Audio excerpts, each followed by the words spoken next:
Tonight, we explore a feeling that nearly everyone knows. It's the sense that something is missing. That quiet restlessness that sits beneath the surface. Zen Buddhism has much to say about this restlessness. The old masters knew it well. They taught that this very feeling, this sense of something missing, is where the spiritual journey begins. Before we begin, feel free to share what time it is and where you're listening from. Tonight, we will explore this feeling together. We will journey through stories and teachings that have guided seekers for centuries.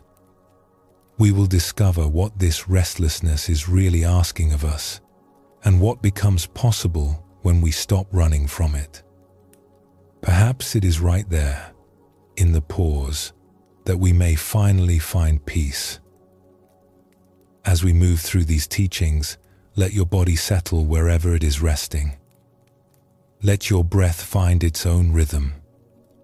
There is nothing you need to figure out tonight.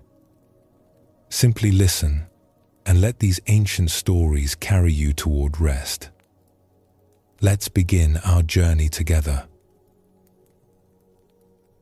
There is a particular kind of ache that has nothing to do with physical pain.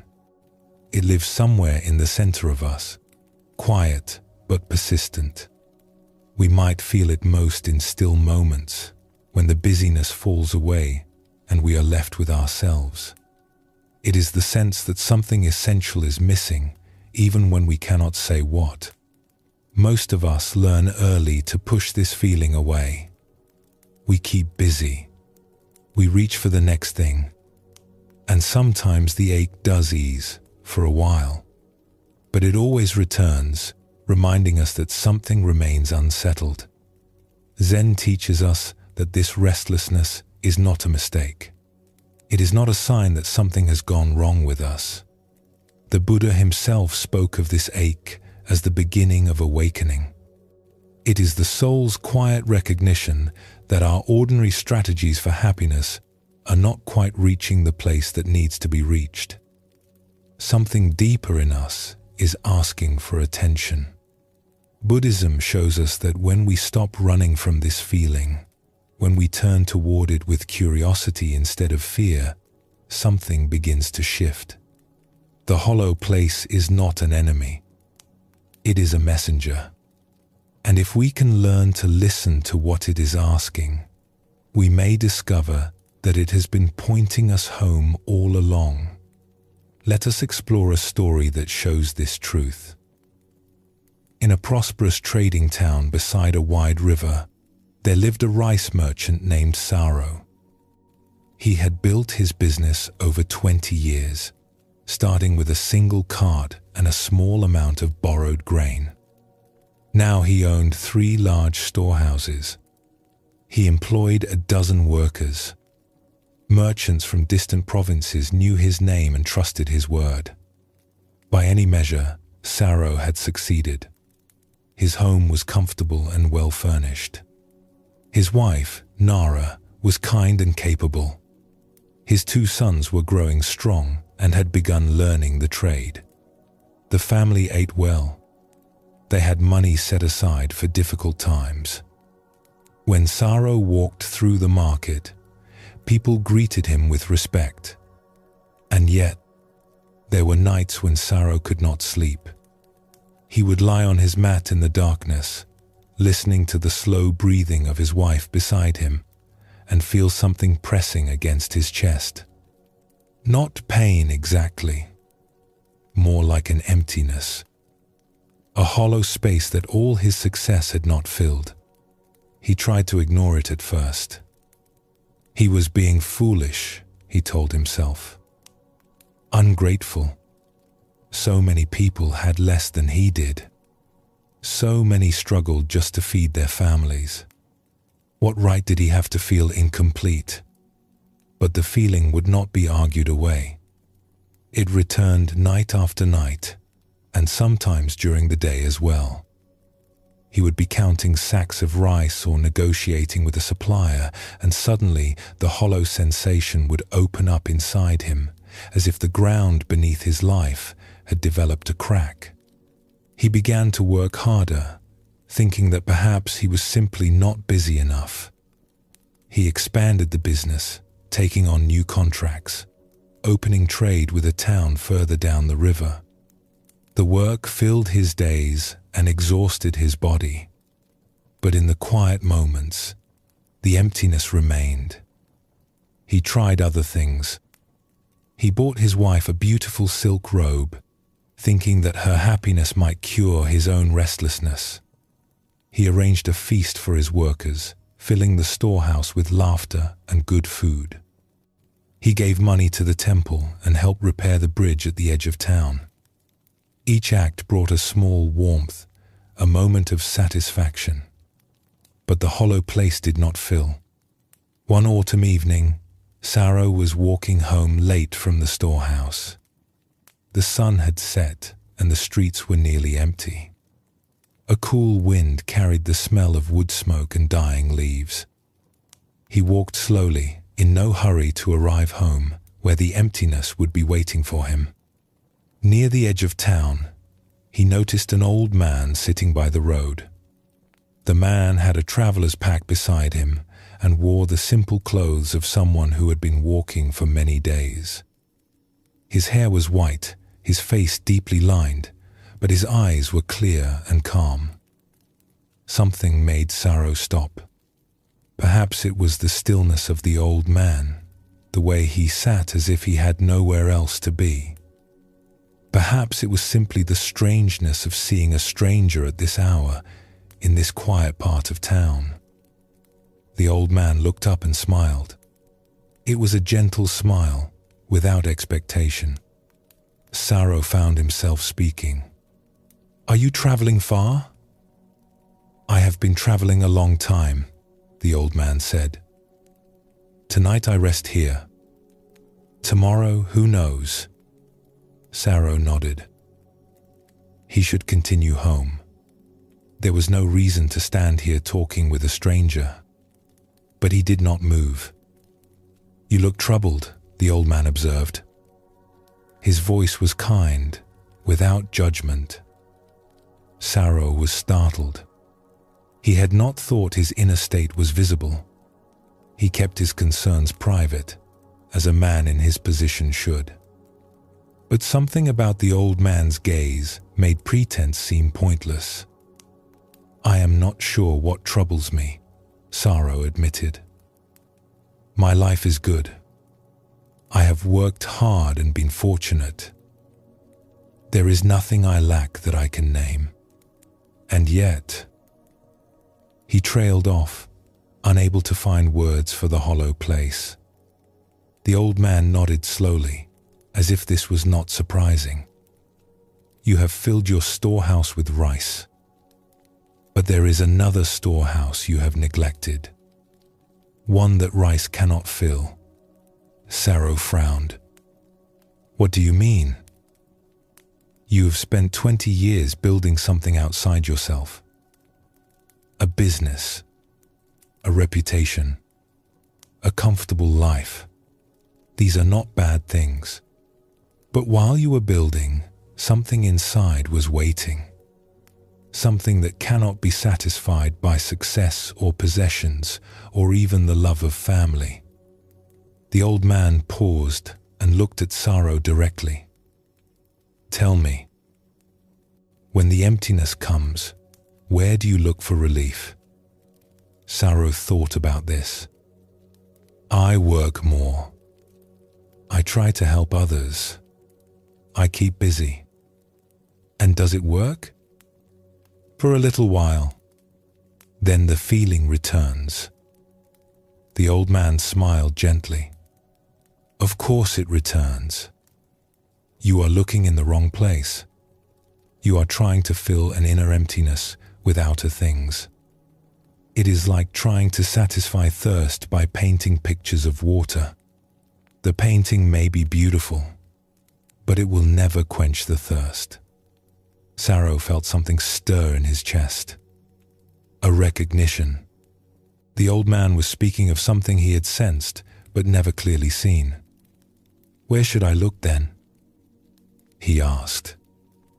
The old man was quiet for a long moment.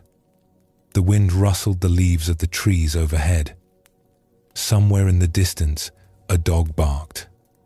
"The search itself is the beginning," the old man finally said. "You have been running from the emptiness, trying to fill it, trying to cover it over. What would happen if you stopped running? What would happen if you simply sat with it, as I am sitting here?" Saro did not understand, not fully, but the words settled into him like seeds falling into dark soil. "The emptiness you feel is not your enemy," the old man continued. "It is a messenger. It is trying to tell you something, but you cannot hear its message while you are so busy running away." He picked up his pack and rose slowly to his feet. "I will continue my journey in the morning. But you, merchant, your journey is just beginning. Not a journey of distance, a journey of attention, of listening, of having the courage to ask what the hollow place is really asking for." The old man bowed slightly and walked on, disappearing into the gathering darkness. Saro stood there for a long time after he had gone. The emptiness was still present in his chest, but it felt different now. Less like a problem to be solved and more like a question waiting to be heard. That night, for the first time in months, Saro did not try to push the hollow feeling away. He lay in the darkness and simply felt it. He did not try to explain it or fix it, or fill it with plans for tomorrow. He just let it be there. And in that allowing, something began to shift. The emptiness did not disappear, but it softened. It no longer felt like an accusation or a failure. It felt more like a doorway, a beginning he had been resisting for years. In the days that followed, Saro continued his work. He still managed his storehouses and negotiated with suppliers and cared for his family. But something had changed. He had stopped running. He had begun, in small ways, to listen. He did not know where this listening would lead. He did not know what the hollow place was asking for, or whether he would ever find what would fill it. But he had taken the first step. He had acknowledged the search. And that, as the old traveler had said, was the beginning. This story shows us something important about the feeling of emptiness. Saro had done everything right by the world's standards. He had worked hard. He had been responsible. He had built a good life. But none of this could touch the hollow place inside him. Zen teaches us that this restlessness is not a sign of failure. It is a sign of awakening. Something in us knows that material success, however valuable, cannot satisfy our deepest hunger. Something in us remembers a completeness we have lost touch with, and it will not stop calling until we turn and listen. The Buddha himself began his journey this way. He had wealth and comfort and everything a young prince could desire. Yet something in him remained unsatisfied. A question had awakened in him that palace walls could not answer. He did not know what he was looking for, but he knew that staying where he was meant never finding out. This is the nature of the search. It begins not with answers, but with recognition. We recognize that our ordinary strategies for happiness are not working. We recognize that something essential is missing, even if we cannot name it. We recognize that we have been running from a question that will not stop asking itself. The old traveler gave Saro a simple but profound teaching. Stop running. Turn toward the emptiness instead of away from it. let it speak. This is the first step on every spiritual path. Not the finding, but the willingness to truly seek. Not the answers, but the courage to live with the questions. Let us explore another story that reveals more of this truth. In a village known for its weavers, there lived a young woman named Emmy who had never felt at home anywhere. From childhood, she had carried a restlessness she could not explain. Other children seemed content with their games and their families and their small daily worlds. But Emmy was always looking elsewhere, always sensing that something important was waiting for her, just beyond where she was. When she came of age, she left her village to seek what was missing. She was certain it existed somewhere. The right place, the right work, the right life. She just had to find it. She traveled to a city by the sea and found work in a weaving house. The building was large and busy, filled with the clack of looms and the chatter of women working side by side. Emmy threw herself into learning the craft. She mastered the techniques quickly and soon was producing cloth as fine as any of the experienced weavers. For a time, she was happy. The newness of everything satisfied her restless heart. The unfamiliar streets were exciting. The work challenged her. She made friends among the other weavers and explored the city on her free days. But slowly, inevitably, the feeling returned. The hollow space opened up again in her chest. She began to notice flaws in her new home. The city was too crowded. The work was too repetitive. The people she had befriended now seemed ordinary, disappointing. Surely this was not the place. Surely she had not traveled all this way to end up somewhere just as incomplete as where she had started. After 2 years, she left. She traveled inland to a mountain town where the air was cool and pine trees grew thick on the slopes. She found work with a weaver who specialized in ceremonial cloth, intricate patterns woven for temple rituals. The work was more demanding than anything she had done before. She had to learn new techniques and new patterns. Again, the challenge absorbed her. Again, for a time, she felt she had finally arrived. But the pattern repeated. The newness faded. The hollow feeling returned. She began to see faults everywhere. The mountain winters were too harsh. Her teacher was too demanding. The town was too small and quiet. Somewhere else, surely, the life she was seeking waited for her. She moved again, and again. A fishing village on the western coast, a trading town in the lowlands, a city famous for its silk. Each place seemed promising when she arrived. Each place eventually disappointed her. The emptiness that had driven her from home followed her everywhere, hiding for a while behind new experiences, then emerging again, as insistent as ever. By the time Emmy reached her 30th year, she had lived in more places than she could easily count. She had become a skilled weaver, capable of the finest work. But she was tired. The constant moving had worn her down.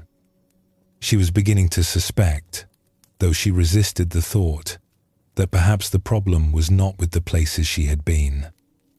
One autumn, she found herself in a small valley town, working in a dye house where cloth was colored before being woven into finished goods. The work was simpler than what she was used to. Soaking fabric, preparing dyes from plants and minerals, hanging the colored cloth to dry in the sun. It was humble work, and she had taken it only because she needed money to continue traveling. The dye house was run by an elderly woman named Oki, who had been coloring cloth for over 50 years. Her hands were stained deep indigo from decades of work. Her movements were slow and deliberate, patient in a way that made Emmy restless just to watch. At first, Emmy kept to herself. She did her work and planned where she would go next. Perhaps the capital. Perhaps a town she had heard of, where weavers created patterns she had never seen. Anywhere but here, in this quiet valley, doing work that did not challenge her. But Oki had a way of drawing people out. She did not ask direct questions or pry into Emmy's past. She simply talked while they worked, sharing small stories, commenting on the colors, wondering aloud about this or that. And somehow, without intending to, Emmy found herself talking too. One afternoon, while they were preparing a batch of yellow dye from gardenia, Emmy mentioned that she had lived in many places. How many? Oki asked, stirring the pot. Emmy tried to count. 11. Maybe 12. 12 places in how many years? 14 years. Oki nodded slowly, her eyes on the simmering dye. And what were you looking for? The question caught Emmy off guard. No one had ever asked her so directly. I do not know, she admitted. Something that was not where I was. Did you find it? Emmy was silent. The answer was obvious, and the speaking of it was painful. No, she finally said. Each place seemed right at first. Then after some time, it felt wrong, like something was missing. So I moved on. Oki lifted a cloth from the dye and examined its color in the afternoon light. She seemed in no hurry to respond. I have lived in this valley my whole life, she said eventually. I was born in the house where I still sleep. I have worked in this dye house since I was a girl of 12. I have never traveled more than a day's walk from where we stand. She lowered the cloth back into the pot. When I was young, I felt what you describe. That restlessness, that sense of something missing. I used to stand at the edge of the valley and look at the mountains and wonder what was on the other side. I imagined that life there would be different, more vivid, more complete. Why did you not go? Emmy asked. My mother was sick. Someone had to care for her. And then the dye house needed workers. And then there were children of my own. There was always a reason to stay. Oki smiled slightly. At first I resented it. I felt trapped. I watched others leave and imagined the lives they were living. I was certain they had found what I was missing. She paused, stirring the dye slowly. But over time, something changed. I stopped looking at the mountains. I started looking at what was in front of me, the colors emerging from the dye pots, the texture of the cloth in my hands, the way the light changed through the seasons, the faces of the people I worked with day after day. She turned to look at Emmy directly. Her eyes were kind but clear. I found that what I had been seeking was not somewhere else. It had been here all along. I had simply been too busy looking elsewhere to see it. Emmy felt a tightness in her chest. Something in Oki's words pressed against the hollowness she had carried for so long. But what if here is not enough? She asked. What if something really is missing? Oki nodded, as if this was the right question. Something is missing, but not what you think. What is missing is not a better place or a more exciting life. What is missing is your attention, your presence. You have been so busy searching that you have never fully arrived anywhere. You have been in many places, but present in none of them. She lifted another cloth from the dye, this one a deep golden yellow. Tell me, in all your travels, did you ever stop searching long enough to truly be where you were? Did you ever give yourself completely to a place, without part of you already planning your departure? Emmy tried to think of a time when she had. She could not. Even in her happiest moments in each new town, some part of her had been watching for signs of wrongness. Some part of her had been ready to leave. The emptiness follows you because you carry it with you, Oki said gently. You have been trying to leave it behind, but it lives in you, not in the places. No amount of moving will help you escape something that travels inside your own heart. Emmy felt tears pressing at her eyes. She had spent 14 years running. 14 years believing that the next place would be different.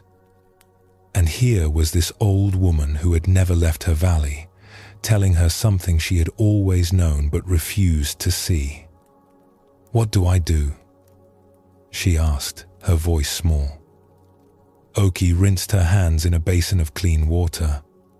The movement was slow and careful, as if even this simple act deserved full attention. You stop running. You stop believing that wholeness is waiting somewhere else. You begin to look for it here, not in this valley necessarily, but wherever you are, right now, in this moment.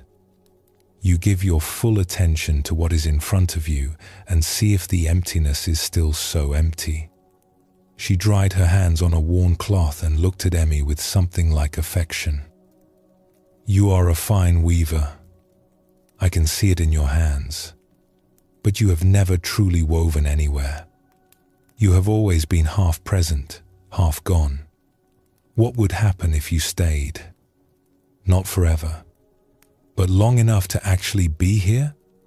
Long enough to find out if the problem is with the places or with the way you have been passing through them. Emmy stayed in the valley that winter. She had not planned to. She had intended to leave as soon as she had earned enough money. But something in Oki's words had unsettled her usual pattern. She wanted to test it. She wanted to see if the old woman was right. The days grew short and cold. The dye work continued, slower now, with longer periods between batches. Emmy had time to walk the valley paths, to learn the names of the families who lived nearby, to sit in the evenings by Oki's fire and listen to stories of a life lived entirely in one place. And gradually, without dramatic transformation, something shifted. The hollowness was still there. She could feel it when she sat quietly. But it no longer drove her with the same urgency. She was able to let it be present without immediately planning her escape. She began to notice things she would have overlooked before. The particular shade of blue the mountains turned at dusk. The way the snow silenced everything, creating a stillness she had never experienced in all her travels. The satisfaction of watching a cloth emerge from the dye pot, its color exactly right. She was not suddenly happy. She was not suddenly complete, but she was present in a way she had never been before. And in that presence, she discovered something unexpected. The hollow place was not asking her to find a better location. It was asking her to truly arrive, to stop running long enough to meet her own life. Spring came, and Emmy had a choice to make.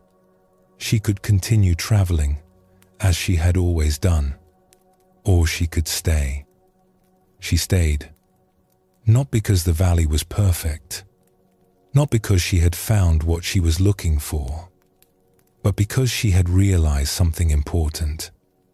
The search she had been on could not be completed by moving from place to place. It required a different kind of journey altogether, a journey inward, a journey of attention and presence that could happen anywhere at all.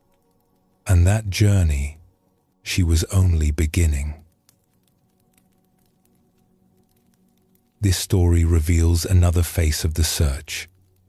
Emmy carried her emptiness with her from place to place, believing each time that she was leaving it behind. But as Oki gently showed her, the hollow place was not in the towns she visited. It was in herself. No amount of traveling could take her away from something that lived inside her own heart. Buddhism teaches that we often look for satisfaction in the wrong places. We believe that if we can arrange our external circumstances properly, if we can find the right partner or the right work or the right home, we will finally feel complete. But external arrangements, however pleasant, cannot touch the inner emptiness. They can distract us from it for a while. They can provide comfort and enjoyment. But they cannot fill what only presence can fill. The Buddha spoke of this tendency as a kind of thirst that is never satisfied by the things we drink. We consume experience after experience, pleasure after pleasure, achievement after achievement, and still we thirst. Not because the experiences are worthless, but because they are not what we are really thirsty for. Emmy's discovery was not that she should stop traveling or that one place was better than another. It was that she had never truly been where she was. She had spent 14 years in motion, but she had never arrived. Her attention was always split between where she was and where she might go next. The search for what is missing begins to transform when we realize this. When we see that the emptiness is not caused by our location or our circumstances, when we understand that what we seek cannot be found by looking elsewhere, then the search can turn inward. Then we can begin the deeper journey that the restlessness has been calling us toward all along. Take a gentle breath now. Feel the air entering your body and feel it leaving. Simply rest here, allowing this moment to hold you just as it is.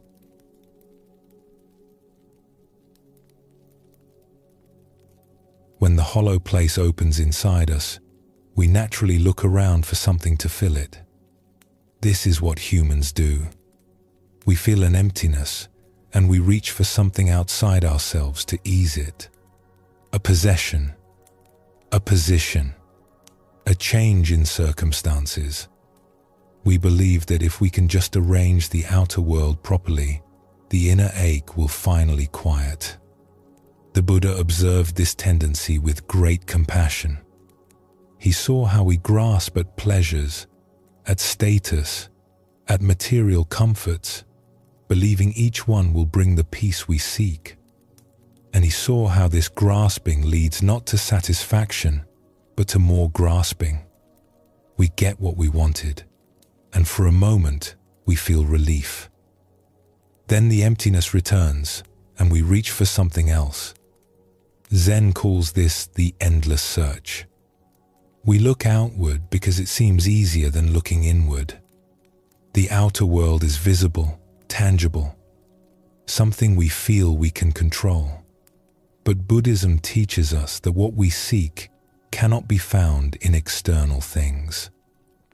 Not because those things are bad, but because the emptiness is not that kind of hunger. We are trying to feed a spiritual longing with material food. No matter how much we consume, we remain hungry. When we begin to see this pattern clearly, something important happens. We do not necessarily stop wanting things or enjoying the pleasures of life, but we stop expecting them to fill the hollow place. We stop putting that burden on possessions and circumstances that were never meant to carry it. And in that releasing, we become free to look in a different direction. Let us explore a story that shows this truth. In a village known for its fine pottery, there lived a young man named Tala who worked in his father's shop. Each day he mixed clay, shaped vessels on the wheel, and loaded the kiln with pieces to be fired. It was honest work, and his family had done it for generations. But Tala was not content. As he worked the clay, his mind wandered to other lives he might be living.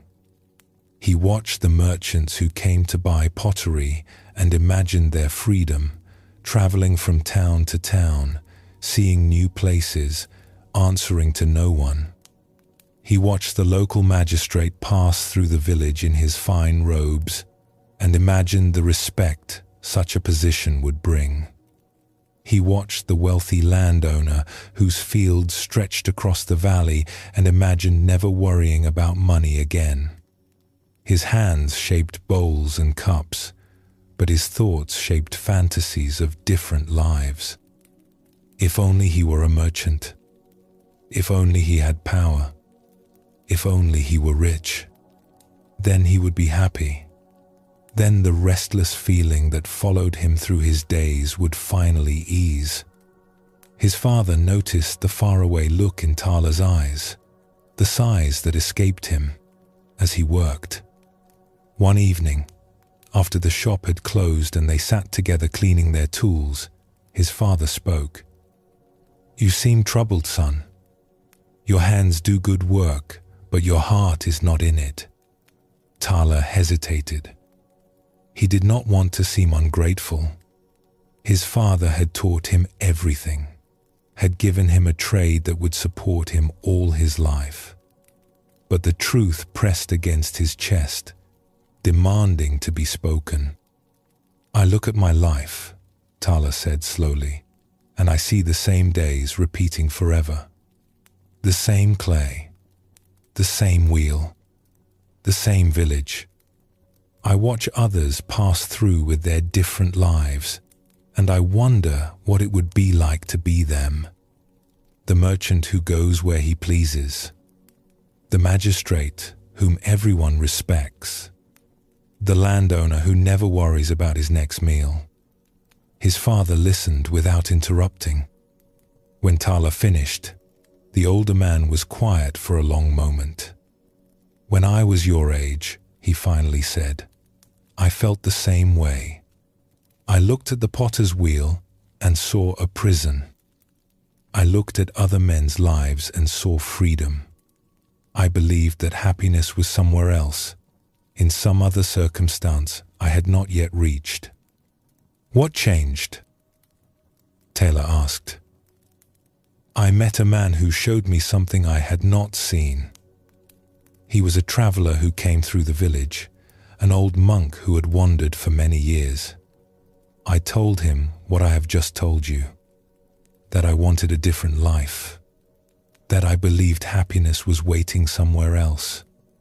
His father set down the tool he had been cleaning and looked at Tala directly.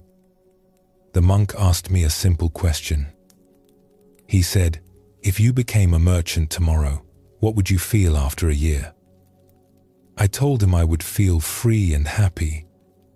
He shook his head. 'You would feel exactly as you feel now,' he said. 'You would look at other lives and wish you had them instead. The magistrate's power, the landowner's wealth, perhaps even the potter's simple peace. The restlessness you feel is not caused by your circumstances. It lives in you. It will follow you wherever you go." Tala frowned. "But surely some lives are better than others. Surely the rich man is happier than the poor man." "That is what I said too," his father replied. "And the monk told me something I have never forgotten. He said, 'I have met rich men who cannot sleep at night for worry. I have met powerful men who trust no one and live in fear. I have met merchants who are exhausted from constant travel and dream of a quiet home. And I have met simple craftsmen who want for nothing because they have learned to be where they are. Happiness is not a place you can travel to. It is a way of being where you already are. Tala was not convinced. It sounded like something people said to make themselves feel better about not having more. His father seemed to sense his doubt. I did not believe him either, so I tested it. The next year, I had a chance to become a merchant. A trader offered to take me on as a partner. I could leave the pottery behind and see the world. You never told me this, Tala said, surprised. I took the offer. I traveled for 2 years, buying and selling goods across 3 provinces. I saw cities I had only heard of in stories. I ate foods I had never tasted. I slept in fine inns and met people from distant lands. What happened? His father smiled, but there was something sad in it. The monk was right. After the newness faded, I felt exactly as I had before. The same restlessness, the same sense that something was missing. I would lie awake in comfortable beds in beautiful cities and feel the same hollow ache I had felt in my father's pottery shop. I began to look at other lives and wish I had them instead. The successful merchants seemed happier than me. The scholars seemed more fulfilled. Even the simple farmers we passed on the road seemed more at peace than I felt. He picked up his cleaning cloth again, working at a spot of dried clay. I realized that I had carried my unhappiness with me. The circumstances had changed completely, but I had not changed at all. I was still looking outward for something that could only be found inward. I was still believing that the next change, the next achievement, the next different life would finally bring peace. So you came back, Tala said. I came back. Not because this life is better than the merchant's life, but because I finally understood that no outer change would give me what I was seeking. The work was here. He touched his chest. Inside. Learning to be present. Learning to stop looking elsewhere. Learning to find what I was seeking in the life I already had. Tala sat with this for a long time. Part of him resisted. Part of him still believed that a different life would feel different, that the hollow place was caused by his circumstances and could be cured by changing them.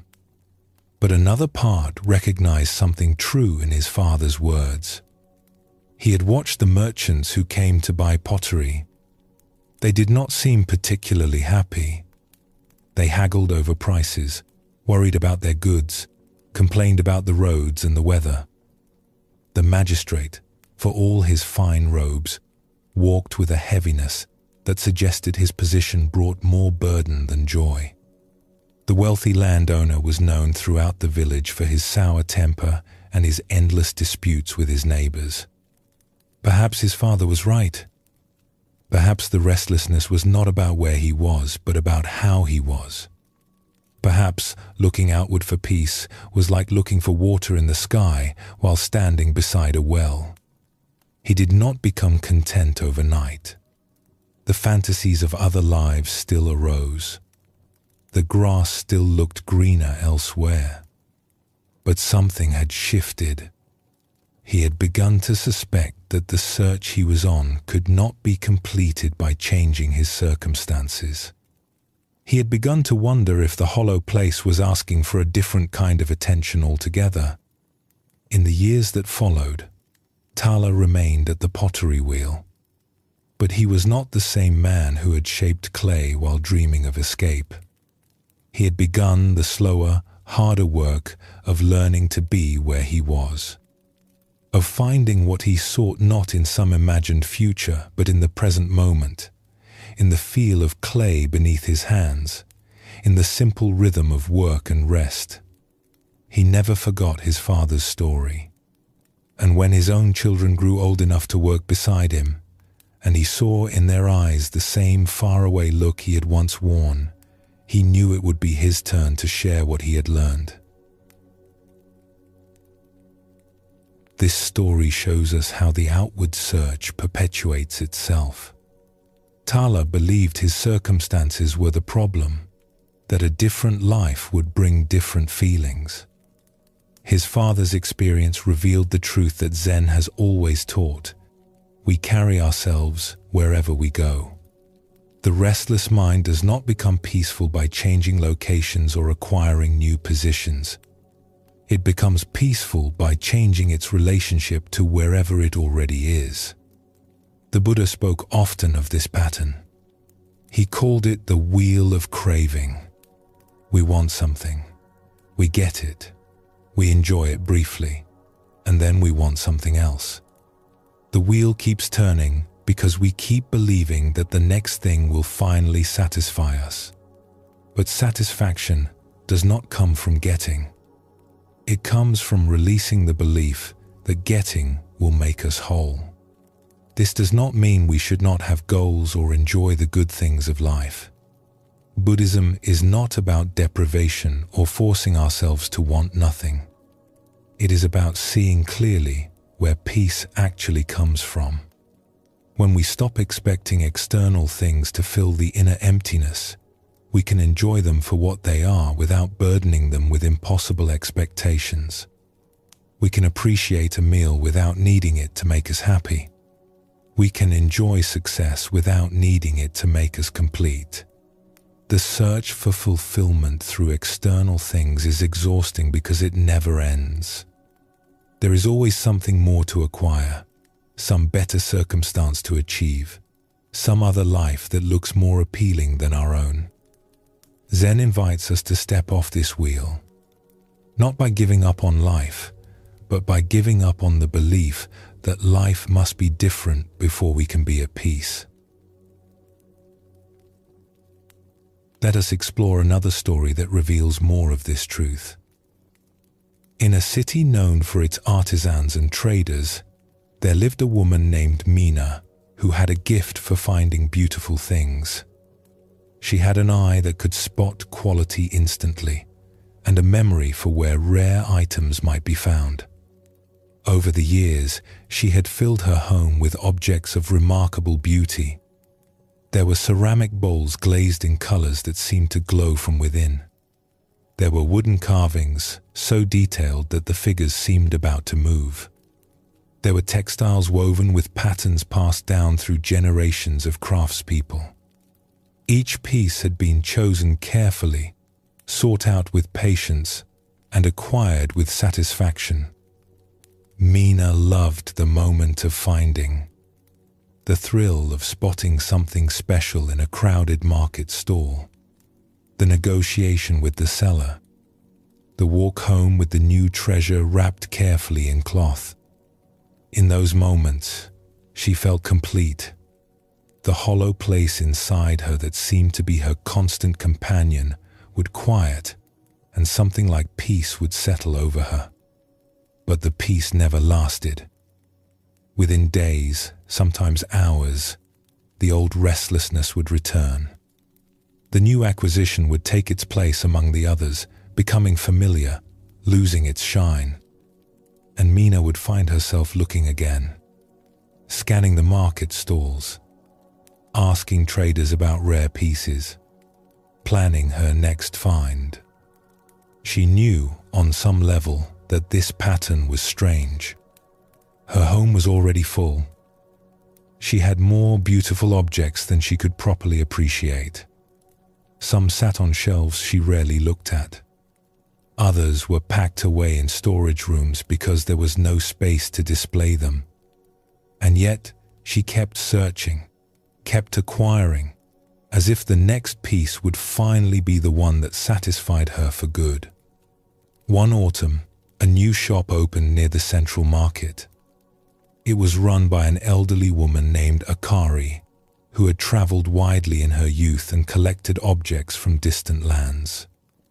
The shop was small and cluttered, every surface covered with items Mina had never seen before. Mina became a regular visitor. She would spend hours examining the strange and beautiful things Akari had gathered, asking about their origins, learning the stories behind them. And she bought, of course, a painted screen from across the sea, a stone figure worn smooth by centuries of handling, a bronze bell whose tone seemed to hang in the air long after it had been struck. Akari watched her with interest. The old woman said little at first, simply answering questions about her wares and accepting payment for the pieces Mina chose. But as the weeks passed and Mina returned again and again, Akari began to engage her in conversation. One afternoon, as Mina examined a small jade pendant, Akari asked, "How many of these do you have at home?" Mina looked up, confused. "Jade pendants? I do not think I have any like this one." "Beautiful things," Akari clarified. "Objects you have collected. How many would you say?" Mina tried to count in her head and found she could not. "I do not know. Many. Several rooms full. And this one," Akari gestured at the pendant. "When you bring it home, how long will you enjoy it?" The question caught Mina off guard. She set the pendant down slowly. "What do you mean?" "I have watched you these past months. You find something beautiful. Your eyes light up. You must have it. You take it home. And then, after a little while, you return here looking for something else. Always looking. Always acquiring. Always needing the next thing." Mina felt defensive. "I simply appreciate beauty." "Is that wrong?" "There is nothing wrong with appreciating beauty," Akari said gently. "But I wonder if that is what you are really doing. You do not seem like a woman at peace with her beautiful things. You seem like a woman still searching for something." Mina wanted to argue, but the words caught in her throat. The old woman had seen something true. Akari gestured around her cluttered shop. "I collected these things over many years. I traveled far and spent much of my life seeking beautiful objects, just as you do. Each one brought me joy when I found it. Each one promised to be the thing that finally satisfied me." She picked up a small ceramic cup, turning it in her weathered hands. "But no object can satisfy what you are truly hungry for. I learned this slowly, over many years. The hunger you feel is not for beautiful things. It wears the mask of that desire, but it is something else underneath. Something that no amount of collecting can touch." Mina sat down on a wooden stool, feeling suddenly tired. "Then what am I searching for?" Akari set the cup down carefully. "That is the question, is it not? We look outward because it is easier than looking inward. A beautiful object is something we can see and hold and own. The emptiness inside us is harder to face. It has no form. It cannot be purchased or displayed on a shelf." She looked at Mina with kindness. "You are not wrong to love beautiful things. Beauty is a gift. But you have been asking beauty to do something it cannot do. You have been asking it to make you whole, to fill the hollow place. And each time it fails, you blame the object and seek another one. The problem is not with the objects. The problem is with what you are asking them to provide." Mina thought about her home, stuffed with treasures she barely looked at anymore. She thought about the brief thrill of each acquisition and the disappointment that always followed. She thought about how the searching never ended, how the satisfaction never lasted, how she was always looking for the next thing, even as she carried the current thing home. "What do I do?" she asked quietly. Akari smiled. "You have already begun. You are asking the question. Most people never get that far. They keep searching and acquiring their whole lives, never stopping to wonder why it does not work. She moves slowly around the shop, straightening objects, adjusting displays.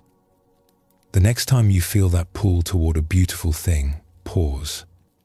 Ask yourself what you are really hoping it will give you. Peace? Completeness? The end of restlessness? No object can provide these things. When you see this clearly, the desperate quality of the searching begins to fade. You can still enjoy beauty, but you stop expecting it to save you. Mina did not buy anything that day. She walked home through the market streets, past stalls filled with items that would have caught her eye before, and felt something different. The pull was still there. The habit of looking was strong. But there was also a new awareness. A small voice asking, "What am I really searching for?" In the weeks that followed, Mina began to experiment. When the urge to acquire arose, she would sit with it instead of immediately acting. She would feel the restlessness in her chest, the belief that something out there would ease it. And she would ask the question Akari had taught her. What am I really hoping this will give me?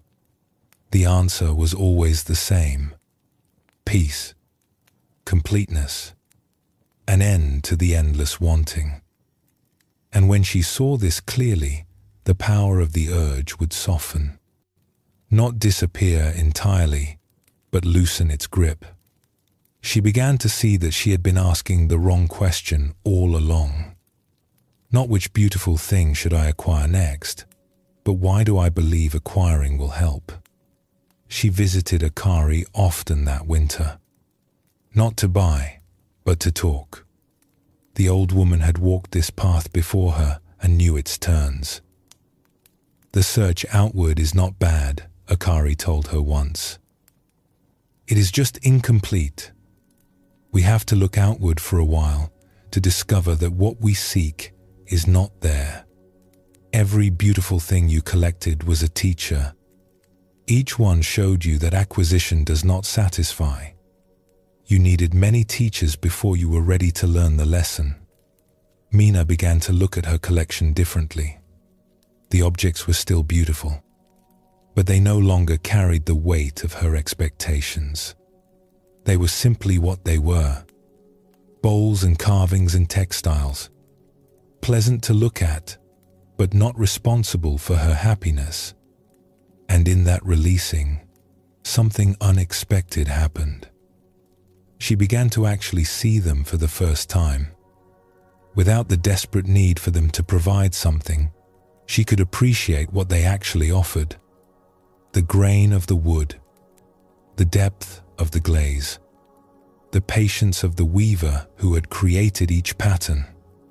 She had been so focused on what the objects might give her that she had never truly received what they had to offer. Spring came, and Mina found herself in Akari's shop less often. The compulsion that had driven her there was fading. She still appreciated beauty when she encountered it, but she no longer needed to own it, to possess it, to take it home and add it to her hoard. The hollow place was still present. It had not disappeared, but she had stopped asking beautiful objects to fill it. She had begun to turn her attention in a different direction, toward the emptiness itself, toward the question of what it really wanted. And that, as Akari had told her, was where the true search began. Zen teaches us that attachment creates suffering not because the things we attach to are bad, but because we ask them to provide something they cannot give. Mina's beautiful objects were genuinely beautiful, but she had burdened them with the task of making her complete, and this was a task they could never fulfill. The Buddha identified this pattern as one of the root causes of human suffering. We see something pleasant and we grasp at it, believing it will make us happy. We get it, and for a moment we feel satisfaction. But the satisfaction fades, and we grasp again. The problem is not with pleasure itself, but with our belief that if we can just get enough pleasure, accumulate enough pleasant things, arrange our lives well enough, we will finally be at peace. Buddhism offers another way. Not the rejection of beauty or pleasure, but the releasing of our desperate grip on them. When we stop expecting external things to fill the internal emptiness, we discover a different relationship with the world. We can enjoy what is here without needing it to be more than it is. We can appreciate beauty without needing to possess it. We can receive what life offers without demanding that it make us whole. This releasing is not a loss. It is a liberation. Mina's collection did not bring her less joy when she stopped expecting it to save her. It brought her more. She could finally see what was actually there instead of what she hoped it would provide. The outward search is where most of us begin. We look for peace in possessions, in achievements, in circumstances. This is natural and human. But at some point, if we are paying attention, we notice that it is not working. The things we acquire do not satisfy us for long. The circumstances we arrange do not bring lasting peace. And in that noticing, we become ready to look in a different direction. Take a gentle breath now. Let your body settle a little deeper into rest. There is nothing you need to acquire right now. Nothing you need to seek. Simply allow yourself to be here, in this moment, complete as you are.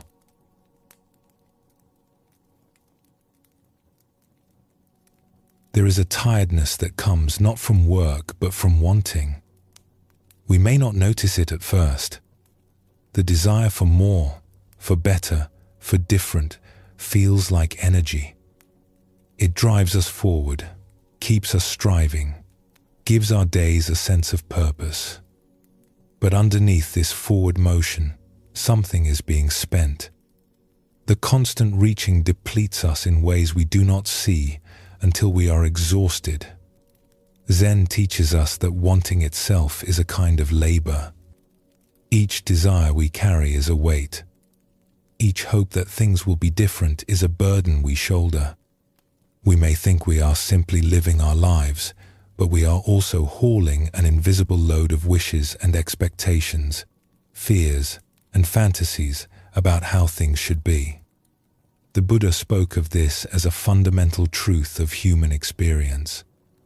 We suffer not because life is difficult, though it often is, but because we are constantly wanting it to be other than it is. This wanting never rests.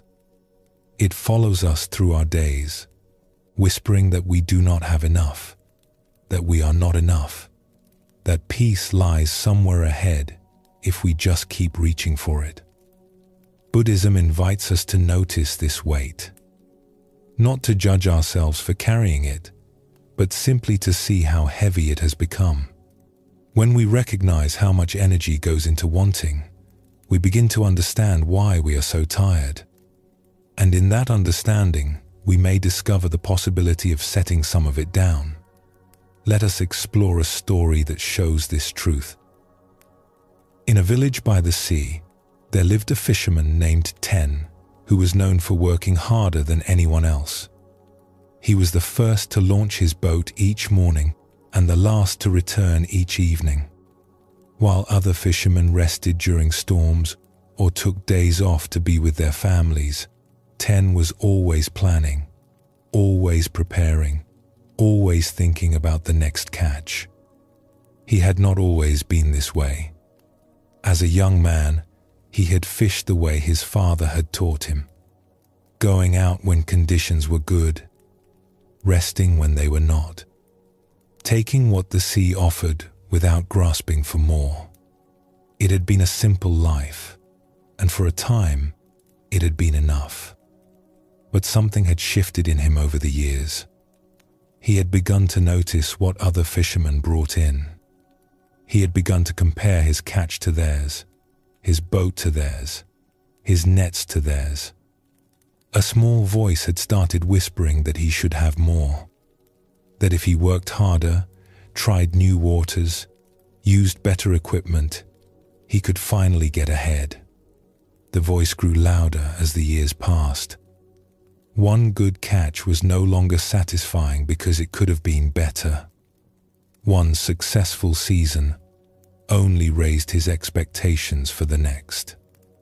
He found himself unable to enjoy what he had because his mind was always calculating what he lacked. His wife, Kara, watched this change with worry. The man she had married knew how to laugh, how to rest, how to sit on the beach at evening and watch the sun go down. This new man was always tense, always planning, always somewhere else in his mind, even when his body was home. She tried to talk to him about it, but he brushed her concerns aside. He was providing for his family. He was building something. She did not understand the pressures he faced, the competition from other fishermen, the uncertainty of the sea. He had to work this hard. There was no other way. But his body began to tell a different story. His shoulders ached constantly from hauling nets. His hands cramped even when he was not working. He slept poorly, his mind running through plans and worries even in his dreams. He caught himself snapping at his children for small things, his patience worn thin by exhaustion he would not acknowledge. One evening, returning late from a day that had yielded little despite hours of effort, Ten found an old man sitting on the dock near where he tied his boat. The man was a stranger, with the weathered look of someone who had spent his life near the water. He sat peacefully, watching the last light fade from the sky. Ten was too tired for conversation. He secured his boat with quick, irritated movements, wanting only to go home and collapse. But the old man spoke. "Not a good day on the water?" Ten grunted. The fish were not where they should have been. I tried 3 different spots. Nothing. And yet the sea is full of fish, the old man observed mildly. Something in his tone made Ten pause. "What do you mean by that?" "Only that the fish are there. They have always been there. The question is whether we can receive what the sea offers, or whether we are too busy demanding what it should offer." Ten set down the net he had been folding. "You sound like a man who has never had to make a living from fishing." The old man smiled. "I fished these waters for 40 years. This very dock is where I used to tie my boat." He gestured at the weathered planks. "I know the pressure you feel. I felt it myself for many years." Ten looked at him more carefully. There was something calm about the old man, a settledness that Ten had not felt in himself for a long time. "You do not fish anymore?" "My fishing days are done.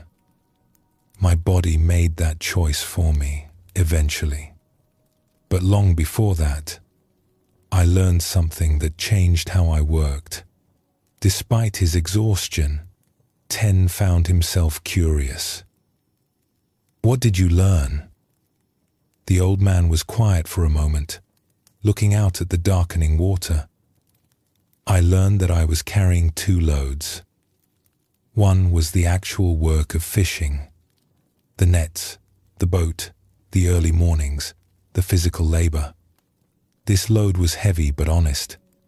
It was the work I had chosen, and I could bear it." He turned to look at Ten directly. The other load was invisible but far heavier. It was made of wanting more fish, wanting better catches than other men, wanting to feel secure, to get ahead, to finally have enough. This load never got lighter, no matter how hard I worked. In fact, the harder I worked, the heavier it became. 10 felt something stir in his chest. The old man was describing something he recognized but had never put into words. I thought the tiredness came from the work, the old man continued. I thought if I could just catch enough fish, make enough money, I would finally be able to rest. But it was never enough. Each success only raised my expectations. Each good season just made me fear the next one would be worse. I was exhausted not from fishing but from wanting. But we have to want things, 10 said. We have to strive. Otherwise, how do we survive? How do we provide for our families? There is a difference between working and grasping, the old man replied. You can fish without being consumed by wanting. You can work hard without carrying the extra burden of needing things to be different than they are. I did not understand this for many years. I thought the wanting was what drove me. I did not see that it was what was draining me. 10 sat down heavily on the dock. His body ached. His mind was tired. And somewhere beneath both, he could feel what the old man was describing. A constant tension. A perpetual reaching. A weight he had been carrying so long he had forgotten it was there. How did you set it down? He asked. The wanting. How did you let go of it? The old man smiled gently. I did not let go of it all at once. That is not how it works. But I began to notice it. Each time I felt that desperate need for more, that fear that what I had was not enough, I would pause. I would feel the weight of it.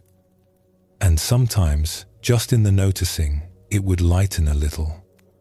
He picked up a small stone from the dock and held it in his palm. We think we need the wanting. We think it motivates us, keeps us going. But wanting is exhausting. It takes energy to always be reaching for something else. When I began to let go, even a little, I found I had more strength for the actual work. The fishing itself became easier because I was not carrying the extra load. 10 thought about his days. The constant mental calculation. The comparison with other fishermen. The fear that he was falling behind, that he would never have enough. He realized that even when he was resting, he was not really resting. The wanting continued in his mind, planning and worrying and reaching. I do not know how to stop, he admitted. The wanting feels like part of me. Like if I let go of it, I would have nothing left. That is what I thought too, the old man said. But it is not true. Beneath the wanting, there is something else. A simpler way of being that does not need to constantly grasp. You were born knowing this. Watch a child play. They are fully present, not wanting the moment to be different. Somewhere along the way, we forget. But it is still there, underneath. He dropped the stone back onto the dock with a small click. Start by noticing. That is all. When you feel the wanting rise up, just see it. Feel how heavy it is. You do not have to force it away. Just recognize what you are carrying. Over time, awareness itself begins to lighten the load. 10 walked home slowly that night. He was still tired, but something felt different. He had begun to see the invisible weight he had been hauling, the wanting that never rested, the constant reaching for more that had been draining him for years. He did not transform overnight. The habits of wanting were deep, worn into him like grooves in a well-traveled path. But he began to notice, as the old man had suggested. When he caught himself comparing his catch to another fisherman's, he would pause. When he felt the desperate need to do more, try harder, push further, he would feel the weight of it. Slowly, gradually, something shifted. The wanting did not disappear entirely, but it loosened its grip. He found moments of ease he had not felt in years. He found he could rest without his mind spinning toward the next day's plans. He found he could be with his family without that constant pull toward something else. And strangely, his fishing did not suffer. If anything, it improved. Without the exhausting weight of wanting, he had more energy for the work itself. He could pay attention to the sea, to the weather, to the subtle signs that told him where the fish were. He was no longer fighting the water. He was working with it. The old man had been right. The heaviest load was not the work. It was the wanting. And when he began to set that burden down, he discovered a strength he had forgotten he had. This story reveals something important about the nature of seeking. Ten believed his exhaustion came from hard work, but the deeper drain was the constant wanting that ran beneath everything he did. This wanting never let him rest, never let him feel satisfied, never let him be where he was. Zen teaches us to examine this relationship between effort and grasping. Effort itself is not the problem. We can work hard, strive toward goals, build meaningful things without being consumed by wanting. The trouble comes when we add the extra layer of desperate need. When we cannot simply do the work but must also worry and compare and fear and grasp. The Buddha identified this grasping as one of the primary causes of suffering. We exhaust ourselves not with living, but with wanting life to be different. We spend enormous energy resisting what is, reaching for what is not, fearing what might come. This energy could be used for life itself, but instead it drains away in the endless work of wanting.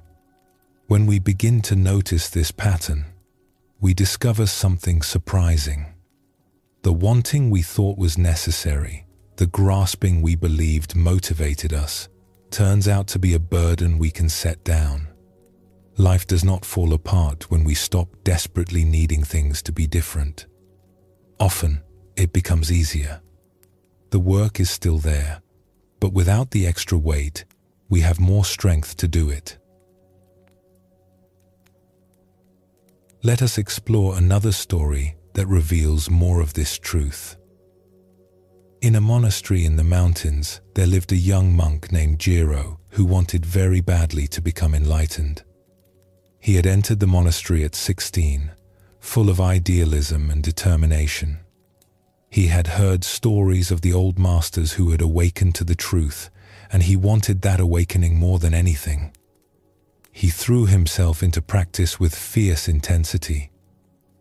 He sat in meditation longer than any of the other monks, forcing his legs to endure the pain, forcing his mind to stay focused. He memorized sutras and commentaries, filling his head with the words of the ancient teachers. He sought out the most demanding tasks, believing that hard work would purify him and bring him closer to his goal. The years passed, and enlightenment did not come. Jiro sat through countless hours of meditation. He read hundreds of texts. He worked until his body ached and his mind was dull with exhaustion. But the breakthrough he longed for remained out of reach. He watched other monks carefully, looking for signs that they had found what he was seeking. Some seemed more peaceful than he felt, more at ease in their daily activities. He would study them, trying to discover their secret, then redouble his own efforts, convinced that he simply needed to try harder. By his 10th year at the monastery, Jiro was exhausted in a way that sleep could not cure. His meditation had become a grim battle. His study felt like pushing a boulder uphill. The joy he had once felt in practice had long since faded, replaced by a desperate determination that brought no peace. One afternoon, the old cook who worked in the monastery kitchen noticed Jiro sitting alone after the midday meal. The young monk looked haggard, his face tight with strain. The cook was a simple man named Bao who had worked in the kitchen for over 30 years. He was not known for giving teachings or engaging in philosophical discussions. He just cooked. He prepared rice and vegetables and tea day after day with a quiet steadiness that most of the monks barely noticed. Bao sat down across from Jiro with a cup of tea. "You look like a man carrying a heavy stone up a mountain." Jiro was surprised. The cook rarely spoke to anyone beyond what was necessary for his work. "I'm trying to make progress in my practice," he said. "It is more difficult than I expected." "Progress toward what?" "Enlightenment. Understanding. The breakthrough the masters speak of." Bao nodded slowly, sipping his tea. "And how long have you been trying?" 10 years. 10 years of trying. That is a long time to carry a heavy stone. Jiro felt defensive. "The path is difficult. The masters say it requires great effort." "They do say that," Bao agreed. "But I wonder what kind of effort they mean." He set down his cup and looked at Jiro with unexpectedly sharp eyes. "When I first came to this monastery, I wanted enlightenment too. I sat in meditation until my back screamed. I studied until my head ached. I tried and tried and tried. What happened? I was assigned to the kitchen. I was disappointed at first. I thought kitchen work was a distraction from real practice. I wanted to be in the meditation hall with the serious monks, not peeling vegetables." He smiled at the memory. "But I had no choice. So I peeled vegetables. I washed rice. I stirred pots and cleaned floors and did what was in front of me to do. And slowly, without intending it, something changed." Jiro leaned forward slightly. "What changed?" "I stopped trying so hard. In the kitchen, there was no time for desperate seeking. There was just the work. The rice needed to be cooked. The vegetables needed to be cut. I could not sit there longing for enlightenment while the soup boiled over." He picked up his cup again, turning it in his weathered hands. "I discovered that the wanting was the problem. I had been so busy reaching for awakening that I could not be awake to the present moment. I was always somewhere else in my mind, imagining the breakthrough that would come someday. Meanwhile, the only moment that actually existed was passing by unnoticed."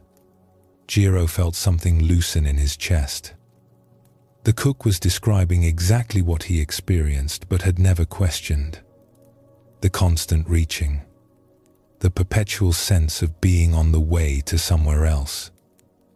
"But how can we awaken if we do not try?"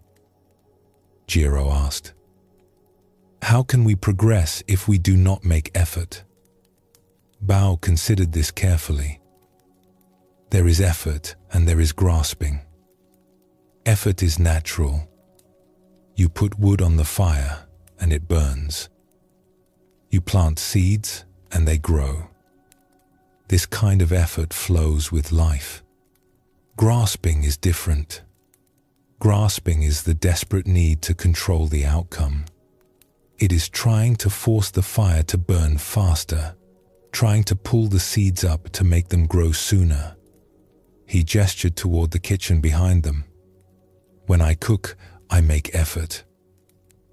I cut the vegetables. I tend the fire. I pay attention to what is needed. But I do not grasp at the food, demanding it be ready before its time. I do not exhaust myself wanting the meal to be something other than what it is. I work, and then I let the work do what it will do. Jiro thought about his own practice. The hours of meditation spent not in presence but in wanting presence. The desperate hope that this session would be the one, this teaching would finally unlock the door. He had been grasping so hard that his hands were cramped with the effort. "You are tired," Bao said gently, "because wanting is exhausting work. You have been trying to force something that cannot be forced. Awakening is not a destination you can march toward by trying harder. It is more like falling asleep. The harder you try to sleep, the more awake you stay. You have to let go, allow it to come, stop gripping so tightly. But what do I do? Just stop practicing? No. Keep practicing. But practice without the desperate wanting. Sit in meditation without needing it to produce enlightenment. Study without demanding that understanding come. Do the work, then release the outcome. This is the effort that does not exhaust." Bao stood up, preparing to return to his kitchen duties. "You have been carrying enlightenment like a stone, hauling it up the mountain with all your strength. What if you set the stone down? What if you just walked? You might find that what you were seeking was never at the top of the mountain. It was in the walking itself, in being fully present for each step instead of always looking ahead to where you thought you needed to arrive." In the months that followed, Jiro tried something different. He still meditated, but without the grim desperation. He still studied, but without demanding that it produce results. When he noticed himself grasping, wanting, needing practice to give him something, he would remember Bao's words and gently let go. It was harder than he expected, this not trying so hard. The habit of wanting was deeply ingrained. But slowly, something began to shift. The exhaustion that had become his constant companion started to lift. Moments of actual peace appeared in his meditation. Not the peace he had been chasing, but a simpler peace that asked for nothing. He spent more time in the kitchen, helping Bao with his work. There was something about the simple tasks that made letting go easier. The vegetables needed to be cut. The rice needed to be washed. There was no room for wanting when there was work to be done. And one ordinary morning, stirring a pot of rice porridge while the sun rose outside the kitchen window, something shifted in Jiro. There was no dramatic breakthrough, no explosion of insight, no moment of cosmic understanding. There was just this, the steam rising from the pot, the wooden spoon in his hand, the light coming through the window, and a profound peace that had been there all along, waiting for him to stop reaching past it toward something else. He understood then what Bao had been pointing toward. The enlightenment he had sought was not somewhere ahead. It was here, in this moment, in every moment. He had been unable to see it because he was so busy looking elsewhere. The wanting had been like a veil, always keeping the present moment just out of reach. He laughed softly, and Bao looked up from his work with a knowing smile. "The rice is ready," the old cook said. And it was. It had been ready all along. This story shows us the particular weight of spiritual wanting. Jiro's desire for enlightenment, though understandable, had become the very thing preventing him from finding what he sought. He was so busy reaching for awakening that he could not be awake to the moment in front of him. The Buddha taught that even the desire for liberation can become a form of bondage. When we grasp at spiritual attainment the way we grasp at material success, we create the same exhausting pattern. We are still reaching, still wanting, still believing that what we seek lies somewhere other than here. Zen masters often speak of this paradox. We practice in order to awaken, yet the awakening we seek is already present. It is hidden not by its distance but by our constant movement away from it. When we stop reaching, stop grasping, stop wanting things to be other than they are, we discover what was here all along. This does not mean we abandon practice or effort. Jiro continued to meditate and study, but the quality of his effort changed. It became lighter, more natural, less burdened by desperate need. He learned to work without grasping at results, to practice without demanding that practice produce something. Buddhism teaches that the heaviest burdens we carry are often invisible. The weight of wanting more, of needing things to be different, of constantly reaching for what is not here. When we begin to notice these burdens, to feel how heavy they have become, we take the first step towards setting them down. And in that lightening, we discover an energy and a peace we had forgotten were possible. Take a gentle breath now. Feel how your body is already resting, already breathing, already at peace in this moment.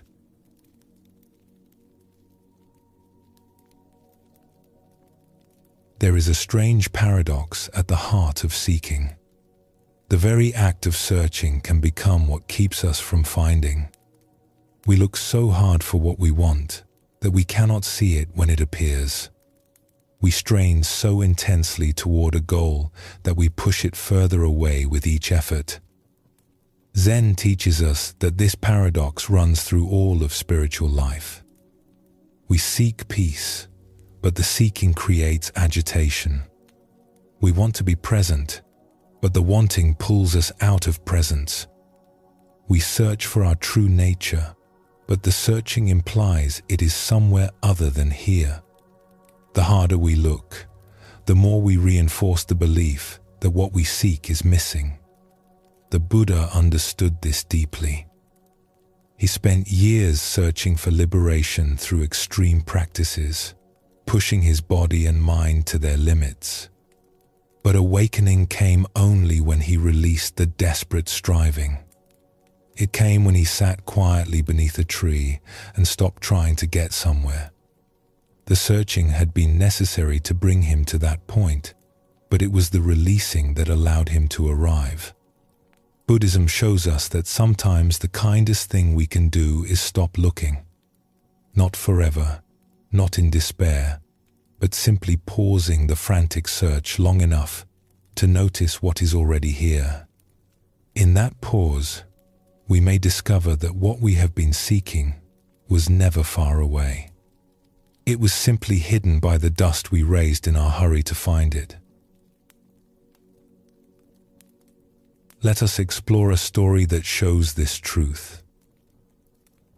In a small village surrounded by rice fields, there lived a young woman named Hana, who longed to understand the meaning of life. From childhood, she had felt that there must be something more than the daily round of planting and harvesting, cooking and cleaning.